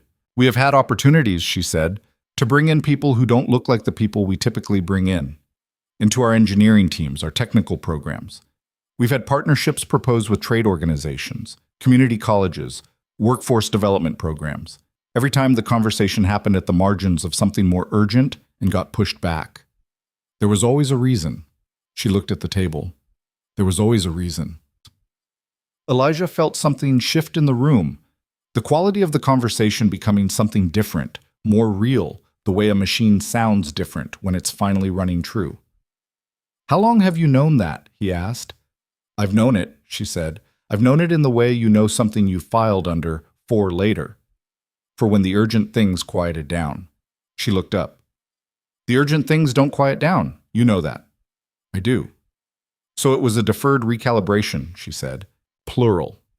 The word landed in the room with weight. Elijah looked at her. There was something in Claire Whitmore's face at that moment that he hadn't seen Tuesday. A willingness to be uncomfortable, to sit in the discomfort rather than manage it away. He thought about what it took for a person to arrive at that willingness, what it had cost her to get to this room and say these things. He didn't minimize it. He also didn't let it substitute for the harder thing. I want to tell you something, he said. and I want you to hear it the way I mean it, which is not as an accusation." She looked at him steadily. "Go ahead." "What happened on that dock Tuesday wasn't about one bad morning," Elijah said. "The look I got in the parking lot, and the thing you said in front of the cameras, and the sound somebody made behind me when I said I'd have the engine running in an hour. None of that was new. None of that was about you specifically. I've been walking into rooms my whole career and being assessed before I open my mouth. And the assessment has been wrong every time, and the work has always proven it wrong. And then I walk into the next room, and the assessment starts again." He paused. "That's not a personal grievance, that's a system. And systems don't change because of one viral video." "No," she said quietly. "They don't. They change because people who have the power to change them decide to," he said. "Decide deliberately, with commitment, the way you commit to a maintenance schedule. Not because the urgency is screaming at you right now, but because you understand what happens when you defer it long enough." Claire was quiet for a long time. The boat outside the window had disappeared around the curve of the bay. The afternoon light had shifted, going from the sharp gold of early afternoon to something softer, more diffuse, the kind of light that made the water look like hammered metal. "What would you have me do?" she said, not with defensiveness, with the genuine quality of a question that had been building for days. Elijah had thought about this. Not on Tuesday. Tuesday he'd been running on adrenaline and discipline and the simple clarity of a job that needed doing. Not on Wednesday, when the numbers on the screen had been climbing and the phone calls had been accumulating and he'd been trying to protect the ordinary life of the kitchen table and the astronaut book and Naya's bedtime. He'd thought about it Thursday night, after Nia was asleep, sitting at the table with his notebook, writing in careful print because the things worth saying were usually worth the time it took to write them down. "Not a press conference," he said. "Not a donation to a foundation. Not a photo opportunity." He looked at her directly. "People in the trades, mechanics, electricians, marine technicians, HVAC workers, people who have the skills this industry needs, who have spent years developing those skills in shops and yards and garages, without the degrees that get you in the door of places like this. There are a lot of them. They're not hard to find if you actually look." He paused. "Build something real for them. Not a diversity initiative that lives in the HR department. A real program. Paid apprenticeships, structured mentorship, a genuine pathway into the technical and engineering work that your company needs done and that those people are already capable of doing." He paused again. "Do it because it's the right maintenance to perform. Not because a video went viral." Claire looked at him for a long time. There was something in her eyes, not the cool assessment of Tuesday morning, but something that was trying to hold the full weight of what he'd just said without deflecting it. "You're not asking for anything for yourself," she said finally. There was a slight quality of wonder in her voice, as if she was identifying something she hadn't expected to find. "I don't need anything from you," Elijah said. "I have a job. I have a daughter. I have enough." He said it without pride, just a statement of fact. Other people don't have enough, and the reason they don't have enough is not because they lack skill or discipline or intelligence. It's because the door was never opened. She was quiet again. Then, "The recalibration was deferred because I was busy," she said, "and because I trusted the system to compensate, and because—" She stopped, looked at the window, looked back at him. "And because I didn't think it was urgent enough to stop for." "I know."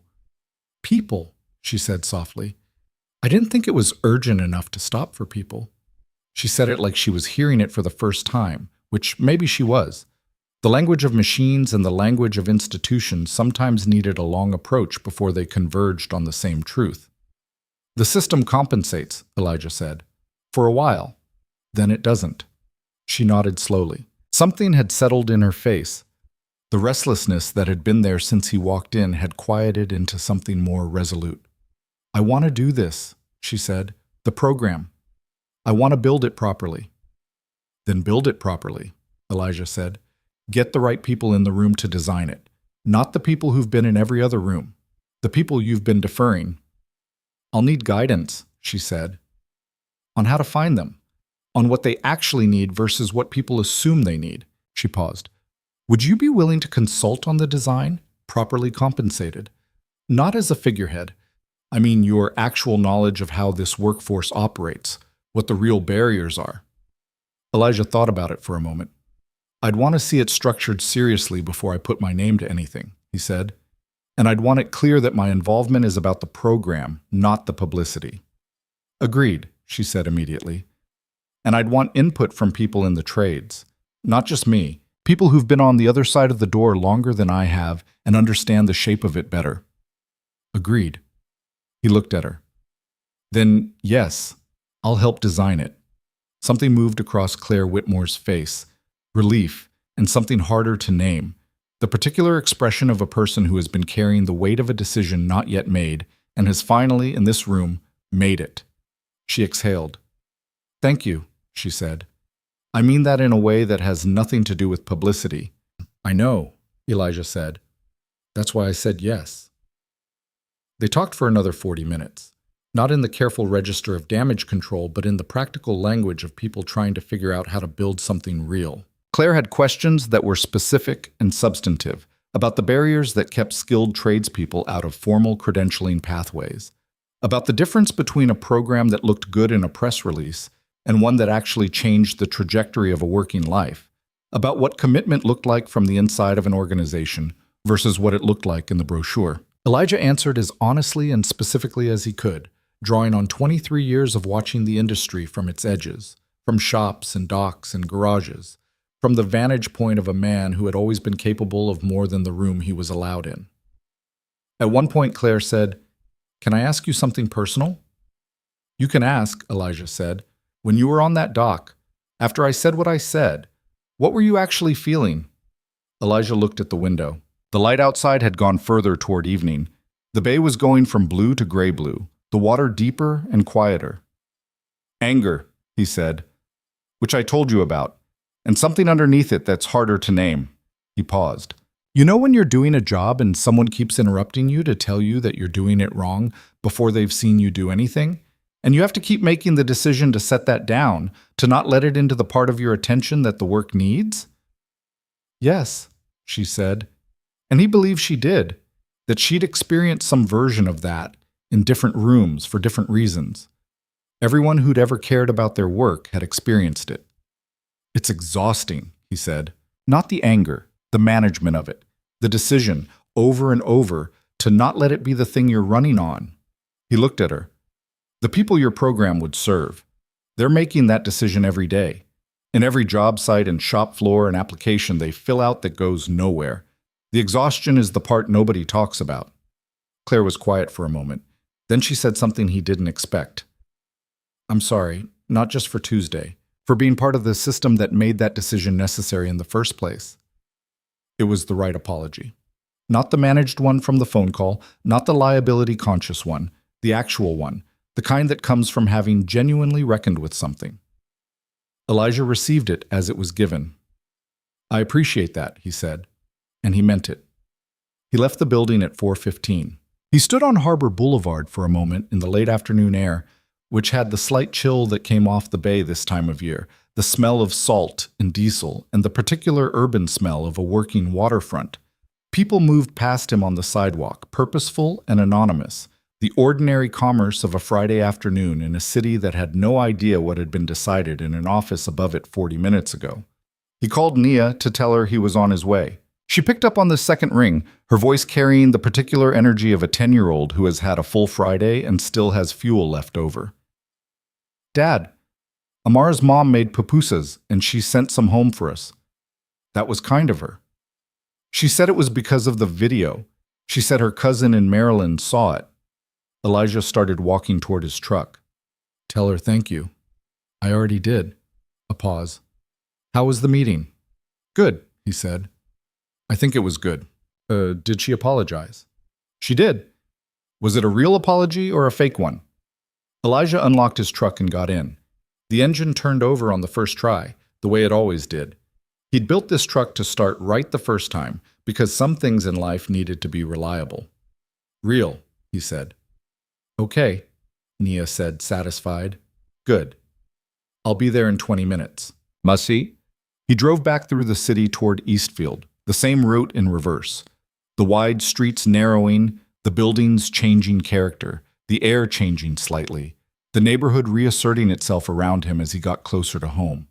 He thought about the program and the conversation and the look on Claire Whitmore's face when she said, "For when the urgent things quieted down," the quality of a person seeing themselves accurately, maybe for the first time in a long time. He thought about what it would take to build something real, as opposed to something that looked real from the outside, and about the people he already knew, men and women in shops and yards across the city, who had the skill and the discipline and the patience and none of the pathways, and about what it would mean to open a door that had been closed long enough that people had stopped expecting it to open. He thought about the maintenance logs, about how far you had to go back sometimes to find where the problem started. He pulled up in front of Amara's house. Nia came running out before he'd put the truck in park, backpack over one shoulder, a covered plate in both hands, her jacket flying open in the evening air. She climbed in and set the plate on the seat between them with great care, as if it were carrying something precious, which it was. Pupusa's being serious business. "How was Amara?" he asked. "We resolved the eraser situation," Nia said, with the gravity of a diplomat reporting a successful negotiation. "How?" "She has it back, but I have formal usage rights on request." She buckled her seatbelt. "It's a shared custody arrangement." Elijah pulled away from the curb.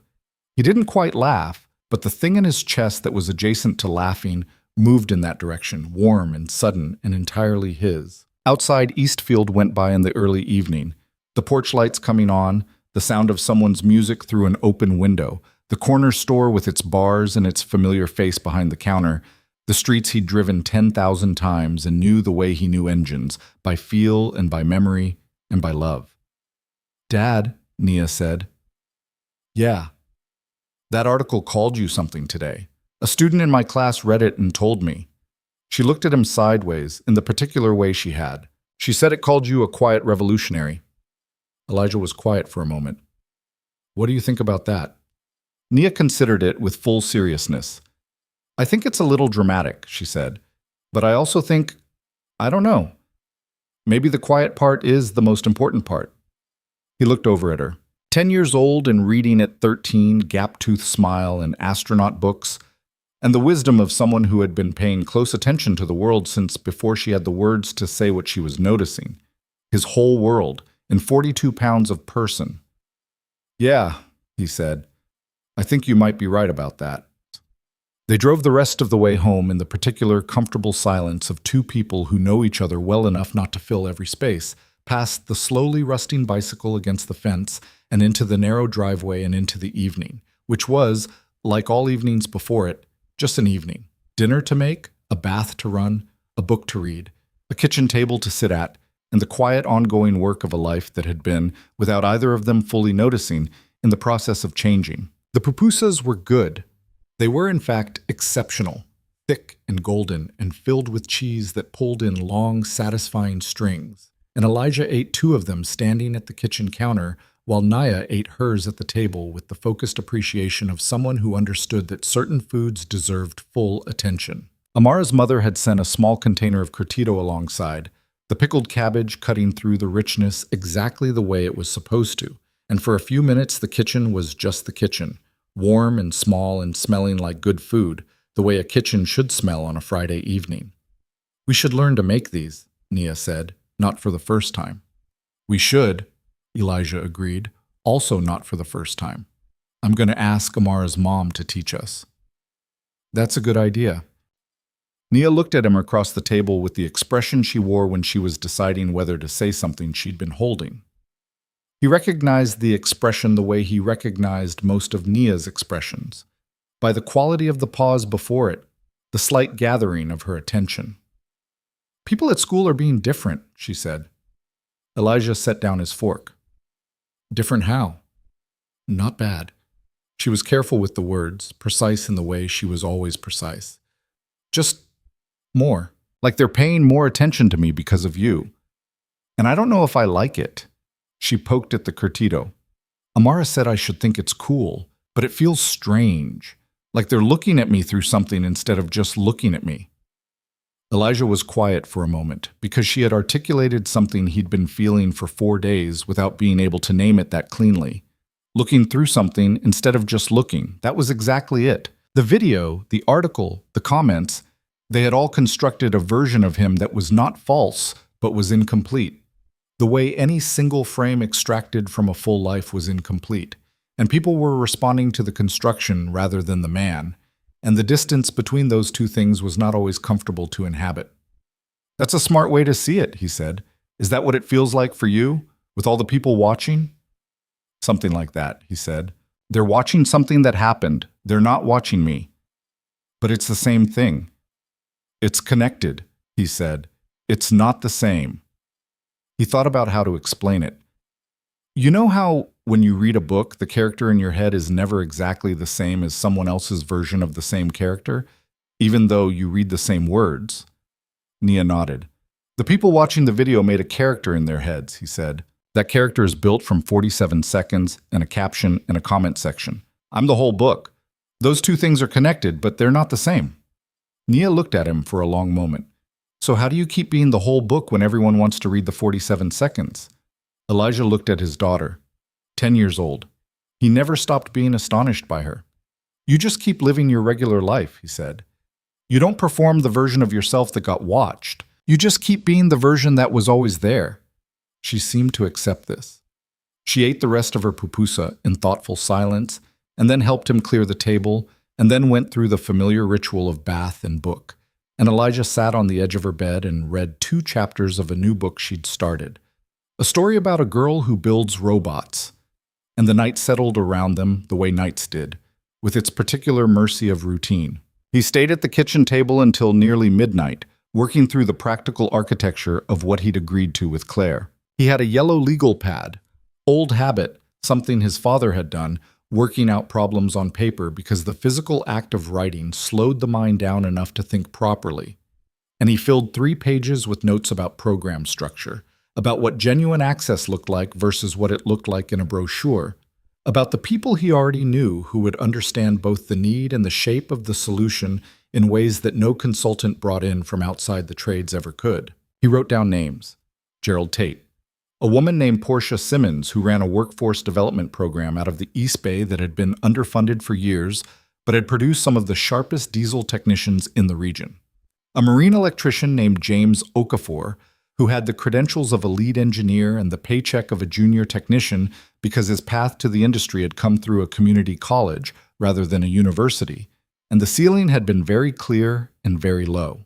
People who carried knowledge the industry needed and had been carrying it patiently in rooms that hadn't been designed to hold it.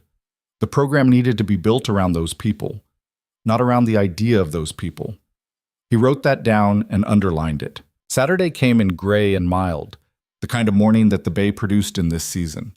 A layer of cloud that diffused the light into something even and soft. No shadows. The world looking like a photograph taken with the contrast turned down. Elijah ran the garage from 8 to 2, a steady stream of ordinary work, an oil change, a brake job, a Ford Explorer with a coolant leak that took longer than expected because someone, at some point in the vehicle's history, had made a repair with the wrong type of sealant, and the evidence of that mistake had stratified itself into the system over time, requiring patience to undo. Patience to undo. He thought about that while he worked. At 2:15, a car pulled up outside the garage that he didn't recognize. A late-model sedan, nothing ostentatious, but clearly newer than most of the vehicles that came his way.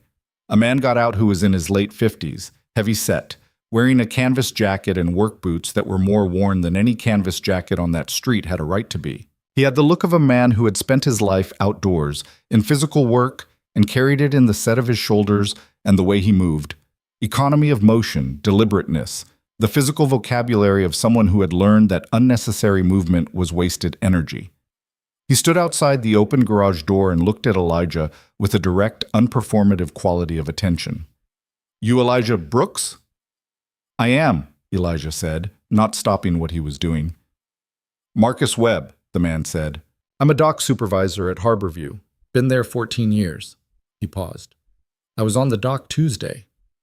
Elijah straightened up.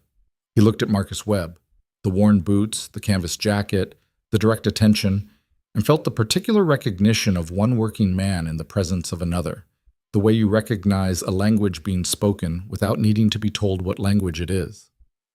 "I know," Elijah said. "I saw you." Marcus nodded, as if this confirmed something. "The comment on the video," he said, About the silence being beautiful. That was my son. He works the docks too.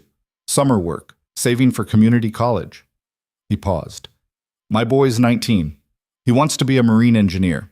He's been told 4 times by 4 different programs that his community college credits don't transfer, that he needs to start over, that the pathway he took doesn't qualify him for the pathway he wants. Marcus's voice was level, the way Elijah's voice was level. Not flat, not suppressed, just disciplined. The voice of a man who had learned to carry weight without letting the weight change the quality of his voice. He watched the video about 40 times, I think. Elijah set down his tools and gave Marcus Webb his full attention. What's his name? Darius. Is he here? Marcus turned slightly and made a gesture toward the car. The passenger door opened and a young man got out. 19, tall, with the same deliberate quality of movement as his father, but layered over a visible energy. The particular energy of someone who had something to offer and had been told, repeatedly, that the place they wanted to offer it wasn't accessible to them. He was wearing a Harborview Marina windbreaker that he'd clearly worn enough that it had softened and faded in the places of most use, and he was looking at the garage with the expression of someone who had wanted to come here and was not entirely sure what to do with having arrived. Darius, Elijah said, come in. Darius Webb walked into the garage the way young people walk into spaces they hope to belong in, with a slight compression, as if making themselves smaller in case the space turns out to be conditional. Elijah had seen that walk before. He'd done that walk before. Mr. Brooks, Darius said. Elijah, he said, what do you know how to do? Darius blinked. He'd clearly prepared for a different kind of conversation. Had prepared probably to explain himself, to justify his interest, to make the case for his own potential in the way that people who've been repeatedly turned away learn to do preemptively, exhaustingly, before anyone has even asked a question. The directness of Elijah's question seemed to reorganize something. Diesel engines, Darius said, marine and land-based. I've been working docks since I was 6. I can read navigation electronics, basic hydraulics, outboard and inboard systems. I've been watching the senior engineers at Harborview and He stopped. I learn fast, he said. I know that's what everyone says, but I do. I know you do, Elijah said. I can tell by the way you listed what you know. He paused. You listed skills, not credentials. People who know what they're talking about list what they can do. People who don't know list where they went to school. Something in Darius's posture shifted. The compression eased just slightly, the way a machine does when you find the right calibration point. Marcus, standing at the garage door, watched his son with an expression that was trying to be neutral and was not quite managing it. I have a transmission that's going to need a second look next week, Elijah said to Darius. Manual gearbox, older system, the kind that the software diagnostic tools don't read well because they're not designed for it. Come Tuesday morning, 7 o'clock. I'll walk you through it. You tell me what you see. Darius stared at him. You mean, as a job? As a start, Elijah said. Let's see what Tuesday looks like.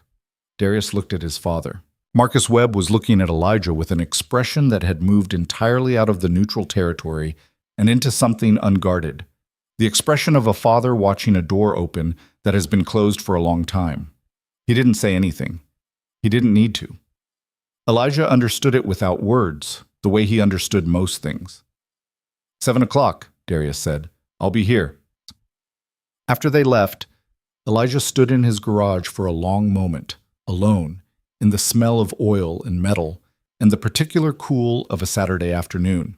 He thought about Darius Webb's list of skills: diesel engines, marine and land-based, navigation electronics, hydraulics, recited with the fluency of genuine knowledge and the anxiety of someone who had learned not to trust that genuine knowledge would be enough. He thought about all the rooms that young man had walked into with that knowledge in his hands and had been turned away from, not because the knowledge wasn't real, but because it had arrived in the wrong packaging, through the wrong door, without the right stamps on it.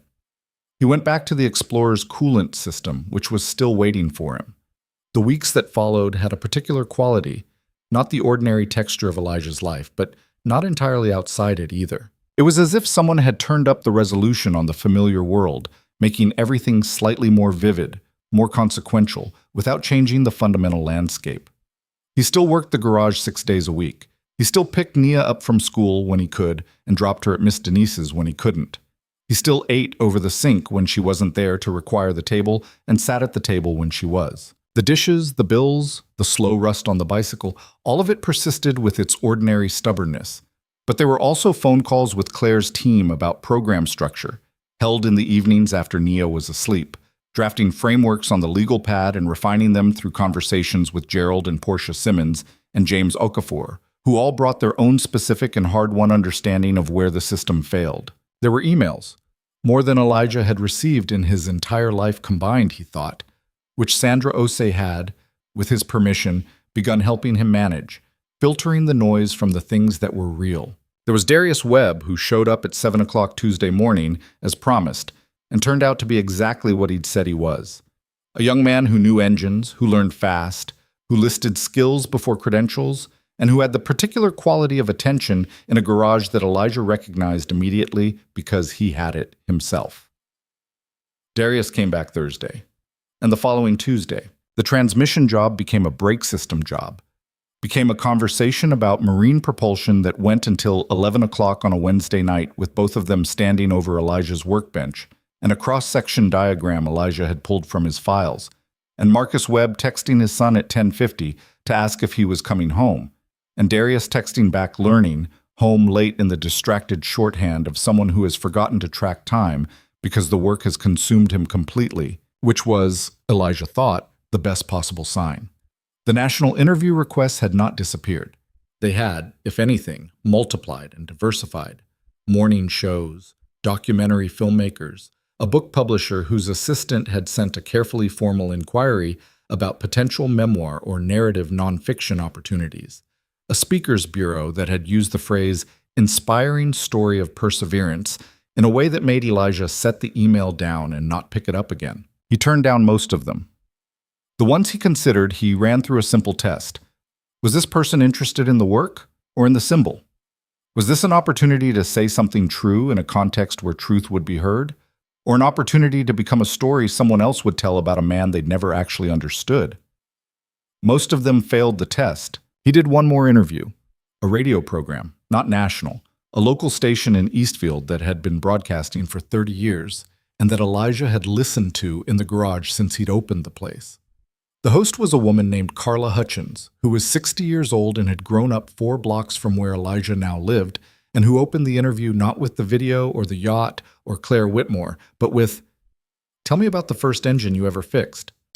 Elijah talked for 40 minutes, not about Tuesday, not about the dock, not about the 47 seconds that had become 22 million views, about his father's garage in Detroit, where he'd grown up watching a man take broken things apart and put them back together with patience that looked, to a child's eyes, like a kind of faith. About the first time his father had let him hold a wrench, the physical reality of it, the weight and the purpose. About the specific feeling of a problem yielding, the moment when the thing that was wrong becomes clear, when the answer assembles itself from patience and attention and the willingness to look far enough back to find where it started. Carla Hutchins listened the way good interviewers listen, not waiting for the next question, but genuinely receiving what was being said. At the end, she said, "What do you want people in this neighborhood to understand? People who are doing the work you were doing in the garages and the shops and the docks, who haven't had their 47 seconds yet." Elijah thought about it. That the 47 seconds isn't the point, he said. The work is the point. The 47 seconds happened because of 23 years of work. If I'd been waiting for the 47 seconds, I'd still be waiting. You do the work. You do it with everything you have. And if the world notices, fine. If it doesn't, the work still needed doing, and you still did it. And that matters whether anyone watched or not. The interview ran on a Saturday morning, and Elijah heard it while he was in the garage, on the small radio on his workbench that had been there so long it had become architectural. It sounded different, hearing himself speak. Not bad. Just different, the way you look different in a photograph than in a mirror, because the photograph captures you from the outside and the mirror shows you what you expect to see. Nia heard it too, from the kitchen, the connecting door open. She came and stood in the garage doorway in her pajamas with a bowl of cereal, listening with the focused quality she brought to things that mattered to her. When it was done, she said, "That was good, Dad." "Thank you. You sounded like you." He looked at her. "As opposed to what?" "As opposed to the person in the video," she said, "which is also you, but not as much." He thought about that for the rest of the morning. It was during the third week after the Marina that Elijah understood, fully and without ambiguity, that something had changed in the permanent way. Not in the 47-second way, not in the press cycle way, but in the structural way, the way a recalibration changes a system's baseline. He understood it not from the program taking shape in his legal pad notes and Claire's conference rooms, not from Darius Webb's growing ease in the garage, not from the radio interview or the article or the comments from a dock worker's son in Maryland. He understood it from something smaller. Mrs. Castellano came to pick up a follow-up check on her F-150. Elijah had asked her to bring it back after 2 weeks to verify the transmission was holding, standard practice. And she arrived with her usual precision, parking with the careful deliberateness of a woman who took no chances. And she came into the garage and sat in the plastic chair and said, as she always did, "How is your girl, Elijah?" "She's good, Mrs. Castellano, doing well." "I saw something on my granddaughter's phone," Mrs. Castellano said. She was 73 and small and had the quality of complete attention that some elderly people develop, the kind that comes from deciding that what remains of time is too valuable to spend on anything that isn't real. "A video. You, on a dock." "Yes," Elijah said. "My granddaughter told me it was a very big deal." Mrs. Castellano looked at him in her direct way. "I told her I could have told her that 3 years ago." Elijah looked up from the engine. "You fixed my car when I had nothing to pay you with," she said. "You told me to pay when I could, and you meant it, and you didn't treat me differently because of it." She folded her hands in her lap. "I know who you are, Elijah. The video is for people who didn't know yet." He didn't have a response to that. He received it the way it was given, simply, completely, without deflection. She stayed for 20 minutes, drank the coffee he made her, told him about her granddaughter's new job, and left. He watched her drive away in the truck he'd fixed twice and thought about what she'd said. The video is for people who didn't know yet. He turned it over in his mind, examining it the way he examined everything, from all angles, looking for what it told him.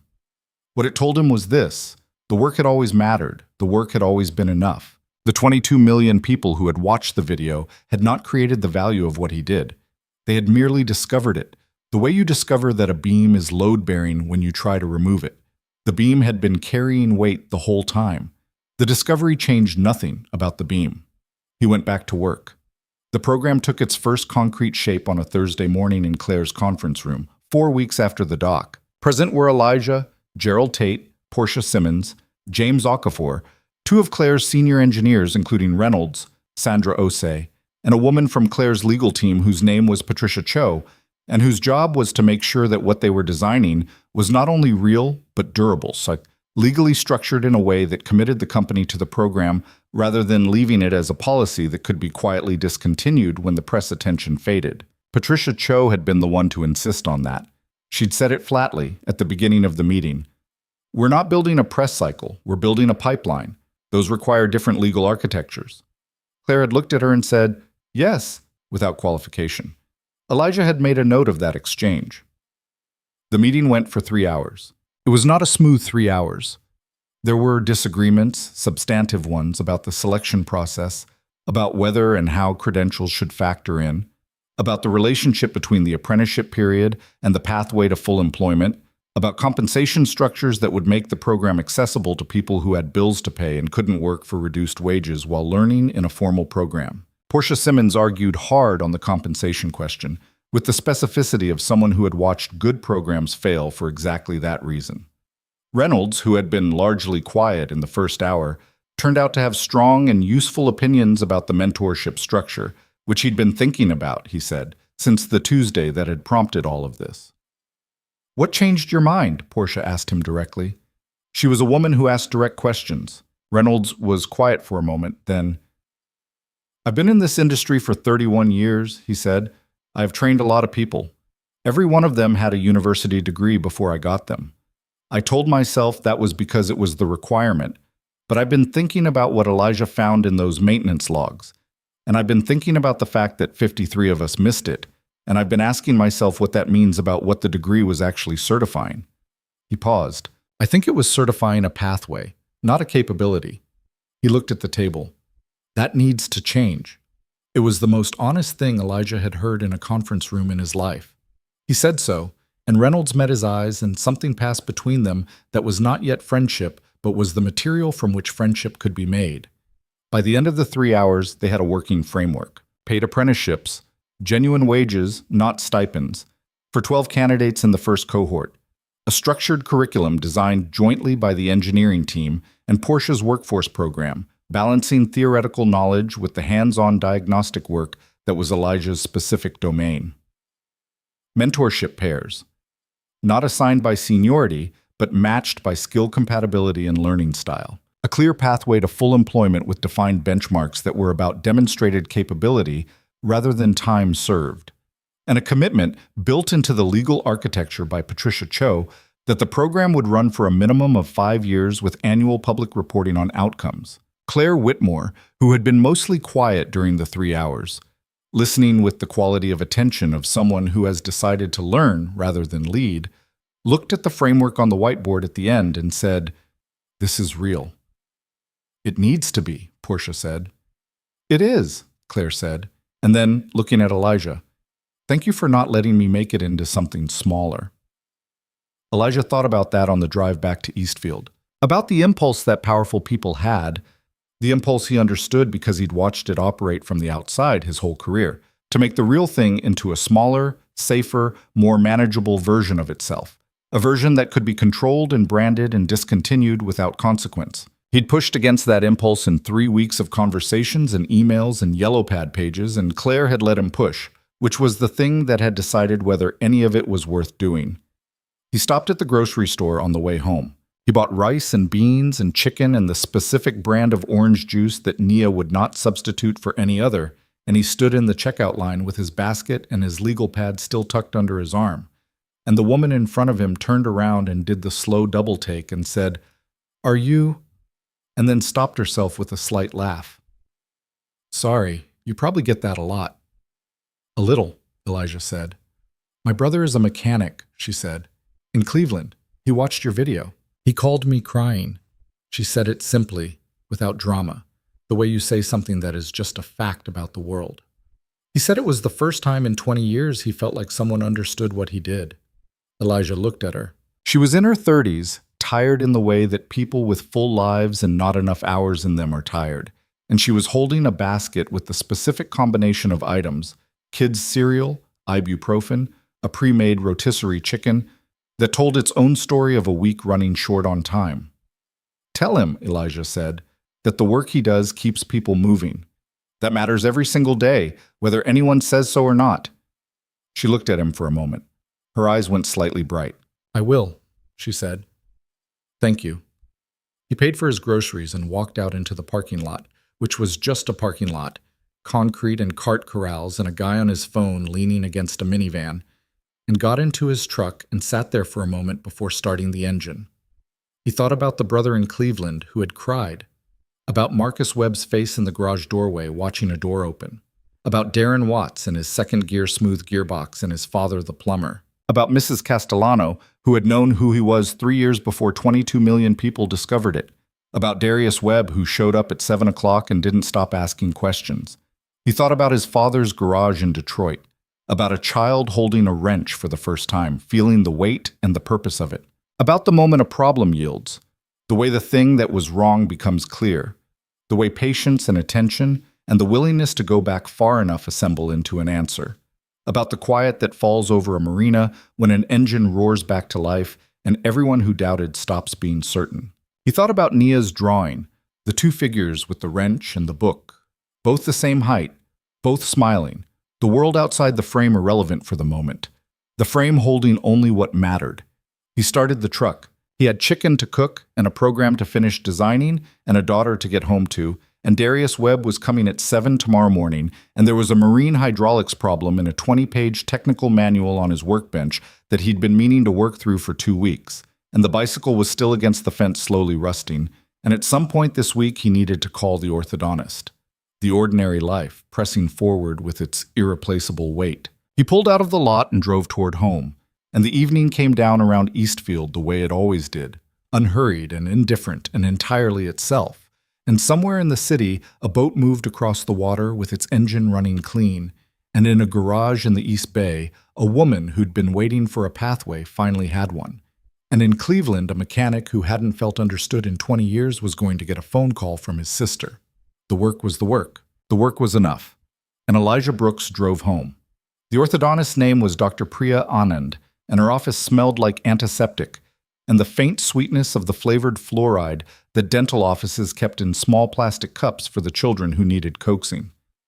Elijah sat in the waiting area on a Tuesday morning 6 weeks after the dock, in a chair that was slightly too small and slightly too soft, reading nothing, watching Nia through the glass partition where Dr. Anand was explaining to her, with charts and a small model of a jaw, exactly what the braces would do and why and how long it would take. Nia was asking questions. She had been asking questions since the moment they'd walked in, about the materials in the brackets, about the physics of gradual pressure on bone, about whether the process was different for adult teeth versus teeth still developing, about whether there was research on the long-term outcomes. Dr. Anand had the expression of a professional who had been asked 10,000 questions by 10,000 patients and had not often been asked questions this specific by someone this small. She was answering them fully, with the respect that genuine curiosity deserved. And Nia was absorbing the answers with the focused attention she brought to things that mattered to her, which was most things. Elijah watched his daughter through the glass and felt the compound feeling. He always felt watching her in the world. The love that was structural, load-bearing, the thing the whole house was built on, and underneath it, the quieter thing, the thing that had been there since the night she was born and he'd held her in the hospital corridor while Dana slept, the thing that was not quite fear but lived next door to it, the awareness of how much she was, how much she required protecting and how much she required not protecting, and the discipline of knowing which was which. The braces were going to cost $2,800. He had it. He had it without moving anything around, without the particular arithmetic of subtraction that had governed so many of his decisions for so many years. Taking from here to cover there, delaying this to afford that. He had it cleanly because the $1,500 from Harborview had been followed by a consulting fee from Claire's program design work, and the consulting fee had been followed by 3 referrals from the marine engineering firm that had reached out after the article. High-complexity diagnostic work that paid at a rate Elijah had never charged before because he'd never believed the market would bear it, and apparently it did. He was not rich. He wanted to be precise about that in his own mind, because the story had a way of acquiring a shape in other people's tellings that was not always accurate. He was not transformed. He was not a different man with a different life. He was Elijah Brooks, mechanic, Eastfield, with a 2-bedroom house and a daughter with questions and a garage that smelled like motor oil and a truck he'd rebuilt twice. What had changed was the margin. The narrow, exhausting, dignity-straining margin between enough and not enough had widened into something he could breathe in. That was the change. It was not a small change. He did not pretend it was a small change. But it was also not the change that the 47-second version of the story suggested. The version where the viral moment transforms everything, and the man with the worn boots steps into a new life, cleaned up and redeemed and delivered from the ordinary. The ordinary was where he lived. The ordinary was, it turned out, where everything real happened. Dr. Anand's assistant came to the door. "Mr. Brooks, we're ready for you." He went in. Nia looked at him with an expression that had resolved from the focused question mode into something more personal, the expression she wore when she was about to commit to something. "I want the blue ones," she said, "the color of the bands around the brackets. Blue, like the sovereign." Elijah looked at her. She said it simply, blue like the sovereign, as if it were obvious, as if the connection between her father's worst and best morning in recent memory and the color of her braces was a natural one, the kind of connection that only made sense from inside the story they'd been living together. "Blue like the sovereign," he confirmed. She nodded, satisfied, turned back to Dr. Anand. "Okay, I'm ready." Elijah sat down in the chair they'd placed for him and watched his daughter tilt her head back and open her mouth and submit, with complete and characteristic composure, to the work of being made more of what she was already becoming. The program's first cohort was announced on a Wednesday morning, 8 weeks after the doc, in a press release that Sandra Osei had sent him the night before for review. He'd read it carefully, making 2 small changes.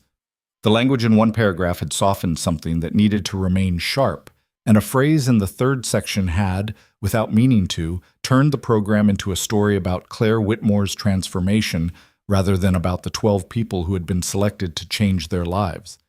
And Claire had accepted both changes without negotiation, which told him something about how far they'd come in 8 weeks. The 12 people in the first cohort were not symbols.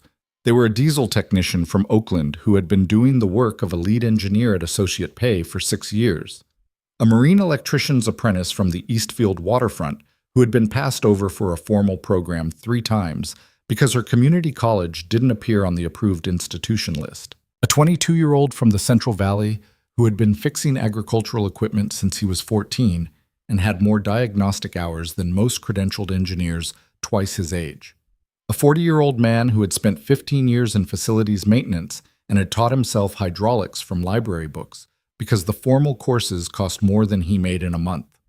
12 people. 12 accumulations of skill and patience and the particular discipline of people who had kept doing the work without the reward of being seen doing it.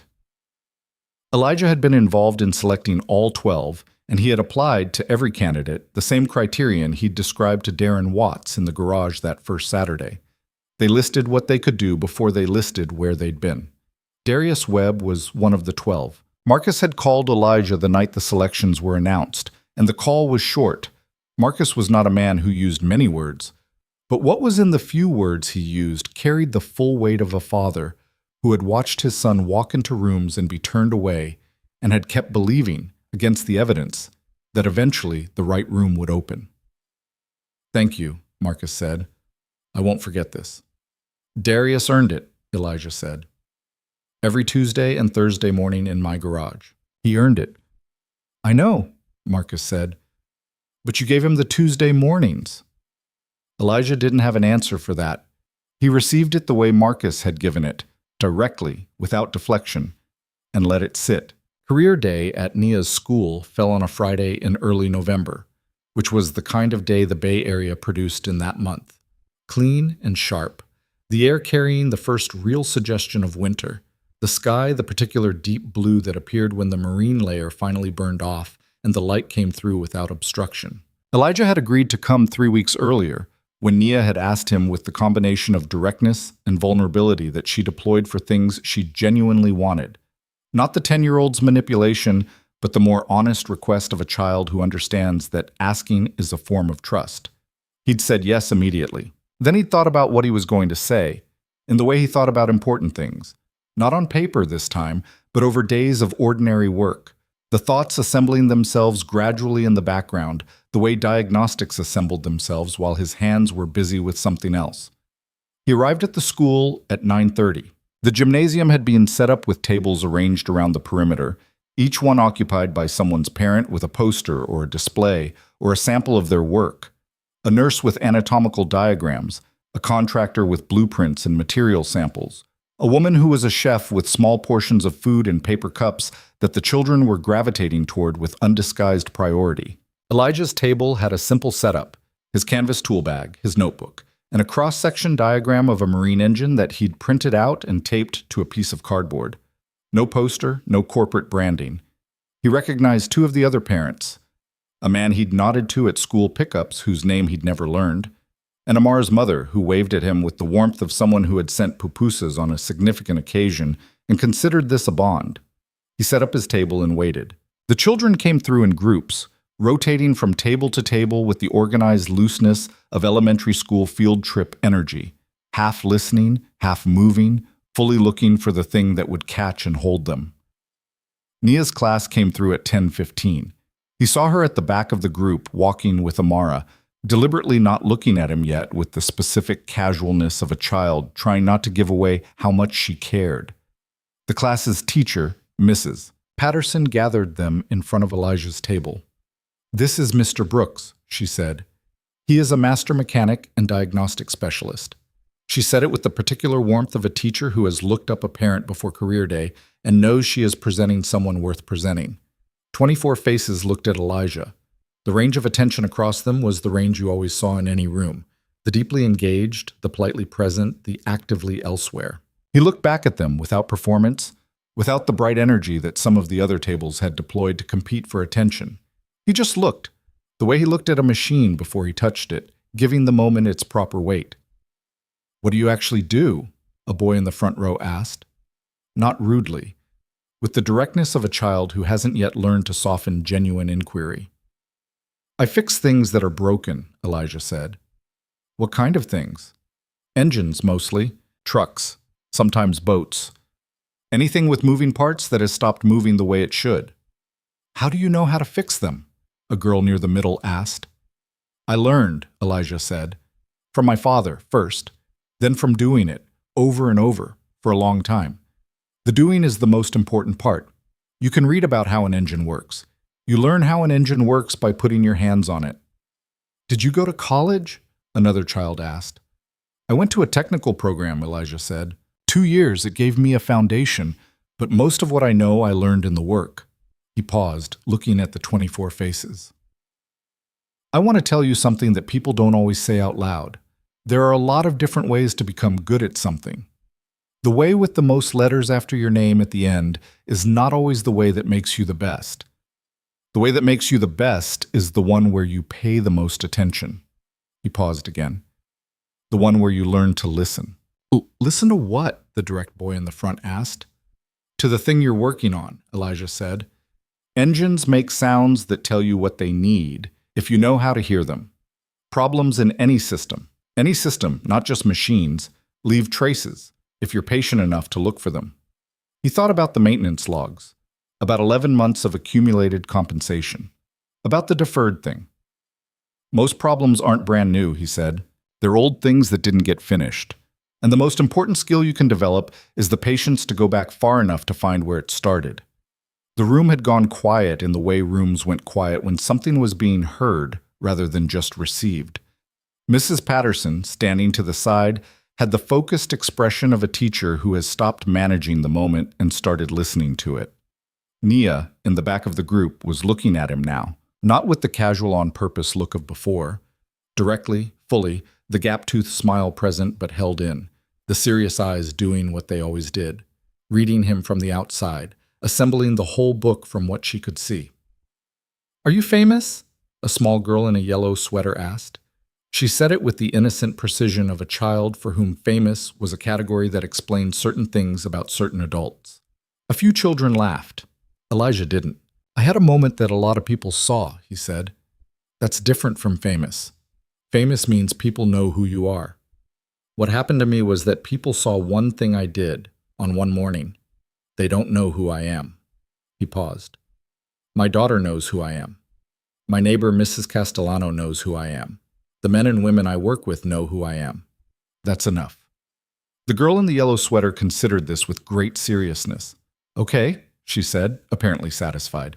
After the rotation, after the other classes had come through and he'd answered the same questions in different combinations and shown 3 different children how to use a torque wrench safely, and talked to one boy who had the specific focused attention of someone who was going to spend his life taking things apart. After all of it, Mrs. Patterson came to his table while the children ate lunch in the cafeteria. "Thank you," she said. "What you said about different pathways. I'm going to write that on the board on Monday." "It's just what's true," Elijah said. "Most true things need to be said out loud before people believe them," she said. He was packing up his canvas bag when Naya appeared at his elbow. She had her lunch bag and her backpack and the particular expression of someone who has been waiting to say something and is now in the moment of saying it. "You did good," she said. "Yeah?"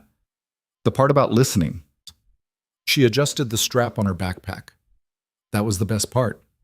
"It's the most important part," he said. "I know." She looked at his tool bag. "Can I carry it?" He handed it to her. She took it with both hands, slightly surprised by the weight of it.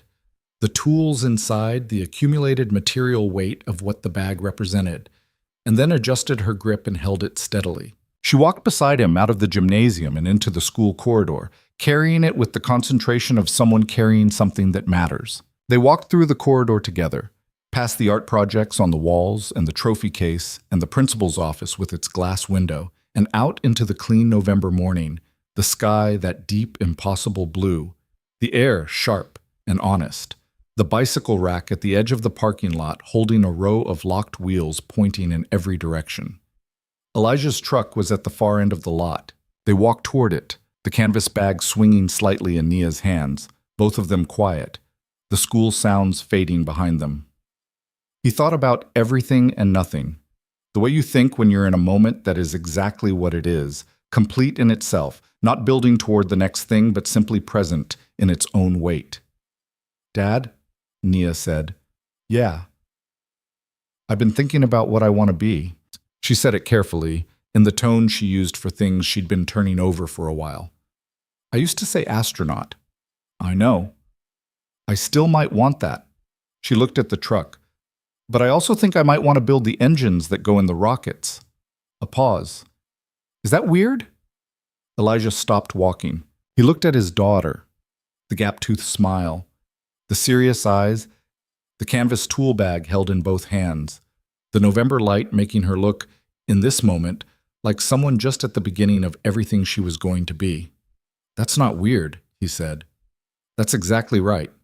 She looked at him, reading him, making sure he meant it. Then she smiled, fully, without reservation, the smile that had been the organizing fact of his entire life since she was 2 years old, and the sound of a wrench on concrete made her laugh. "Okay," she said. "Good." They got in the truck. Elijah started the engine. First try, always first try, because some things needed to be reliable, and pulled out of the school parking lot into the November morning. He thought about a dock 6 weeks ago, and a walk across it in worn boots, and a marina full of people who had decided something before he'd opened his mouth. He thought about an engine room and 40 minutes of maintenance logs and the particular stillness of finally understanding where a problem started. He thought about the sound Sovereign made when she came back to life, that full, clean, authoritative sound that went through the dock and into everyone standing on it and came out the other side as silence. The silence that is not absence, but presence. The silence of a world that has just been asked to reconsider something. He thought about Darius Webb in his garage at 7 in the morning, asking questions until 11 at night, about a diesel technician in Oakland being paid what she was worth for the first time, about a 40-year-old man with library books who had taught himself hydraulics because the door was closed and the work still needed doing, and he was going to do it anyway. He thought about Marcus Webb saying you gave him the Tuesday mornings, and his own answer, Darius earned it, and how both of those things were true and neither one canceled the other.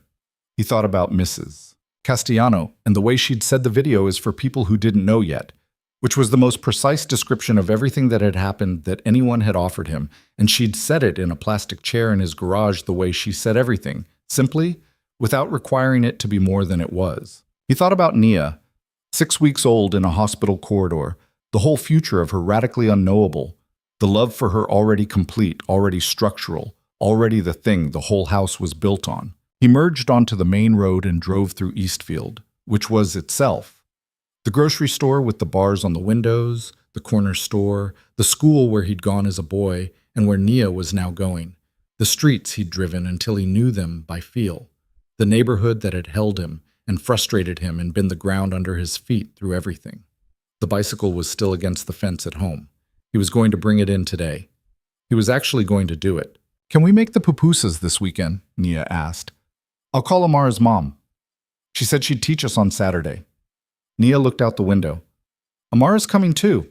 It'll be a whole thing." "A whole thing," Elijah agreed. She turned on the radio, found a station playing something with a strong beat that she approved of based on the slight increase in her energy level, and looked back out the window at the city going by. Elijah drove. He was not a hero. He had said so, clearly and often, and he meant it, and it remained true regardless of how many people preferred the other version. He was a man who had done a job well, who had told the truth when telling the truth mattered, who had refused to shrink in a room that wanted him smaller and refused to expand beyond himself in a world that wanted him larger. He was a mechanic and a father and a neighbor and the kind of person who made sure Mrs. Castellano could get to dialysis, and those things were not lesser than the 47-second version of him. They were the whole book. The 47 seconds had come from the whole book, had been made possible by the whole book, and the whole book continued regardless. Somewhere in the city, 12 people were beginning the work that would change the shape of their lives. Not because a video went viral, but because a deferred thing had finally been made. Somewhere, a woman in the East Bay was doing work that paid her what she was worth. Somewhere, a boy in Maryland had watched a video and felt, for the first time, that someone understood what his father did.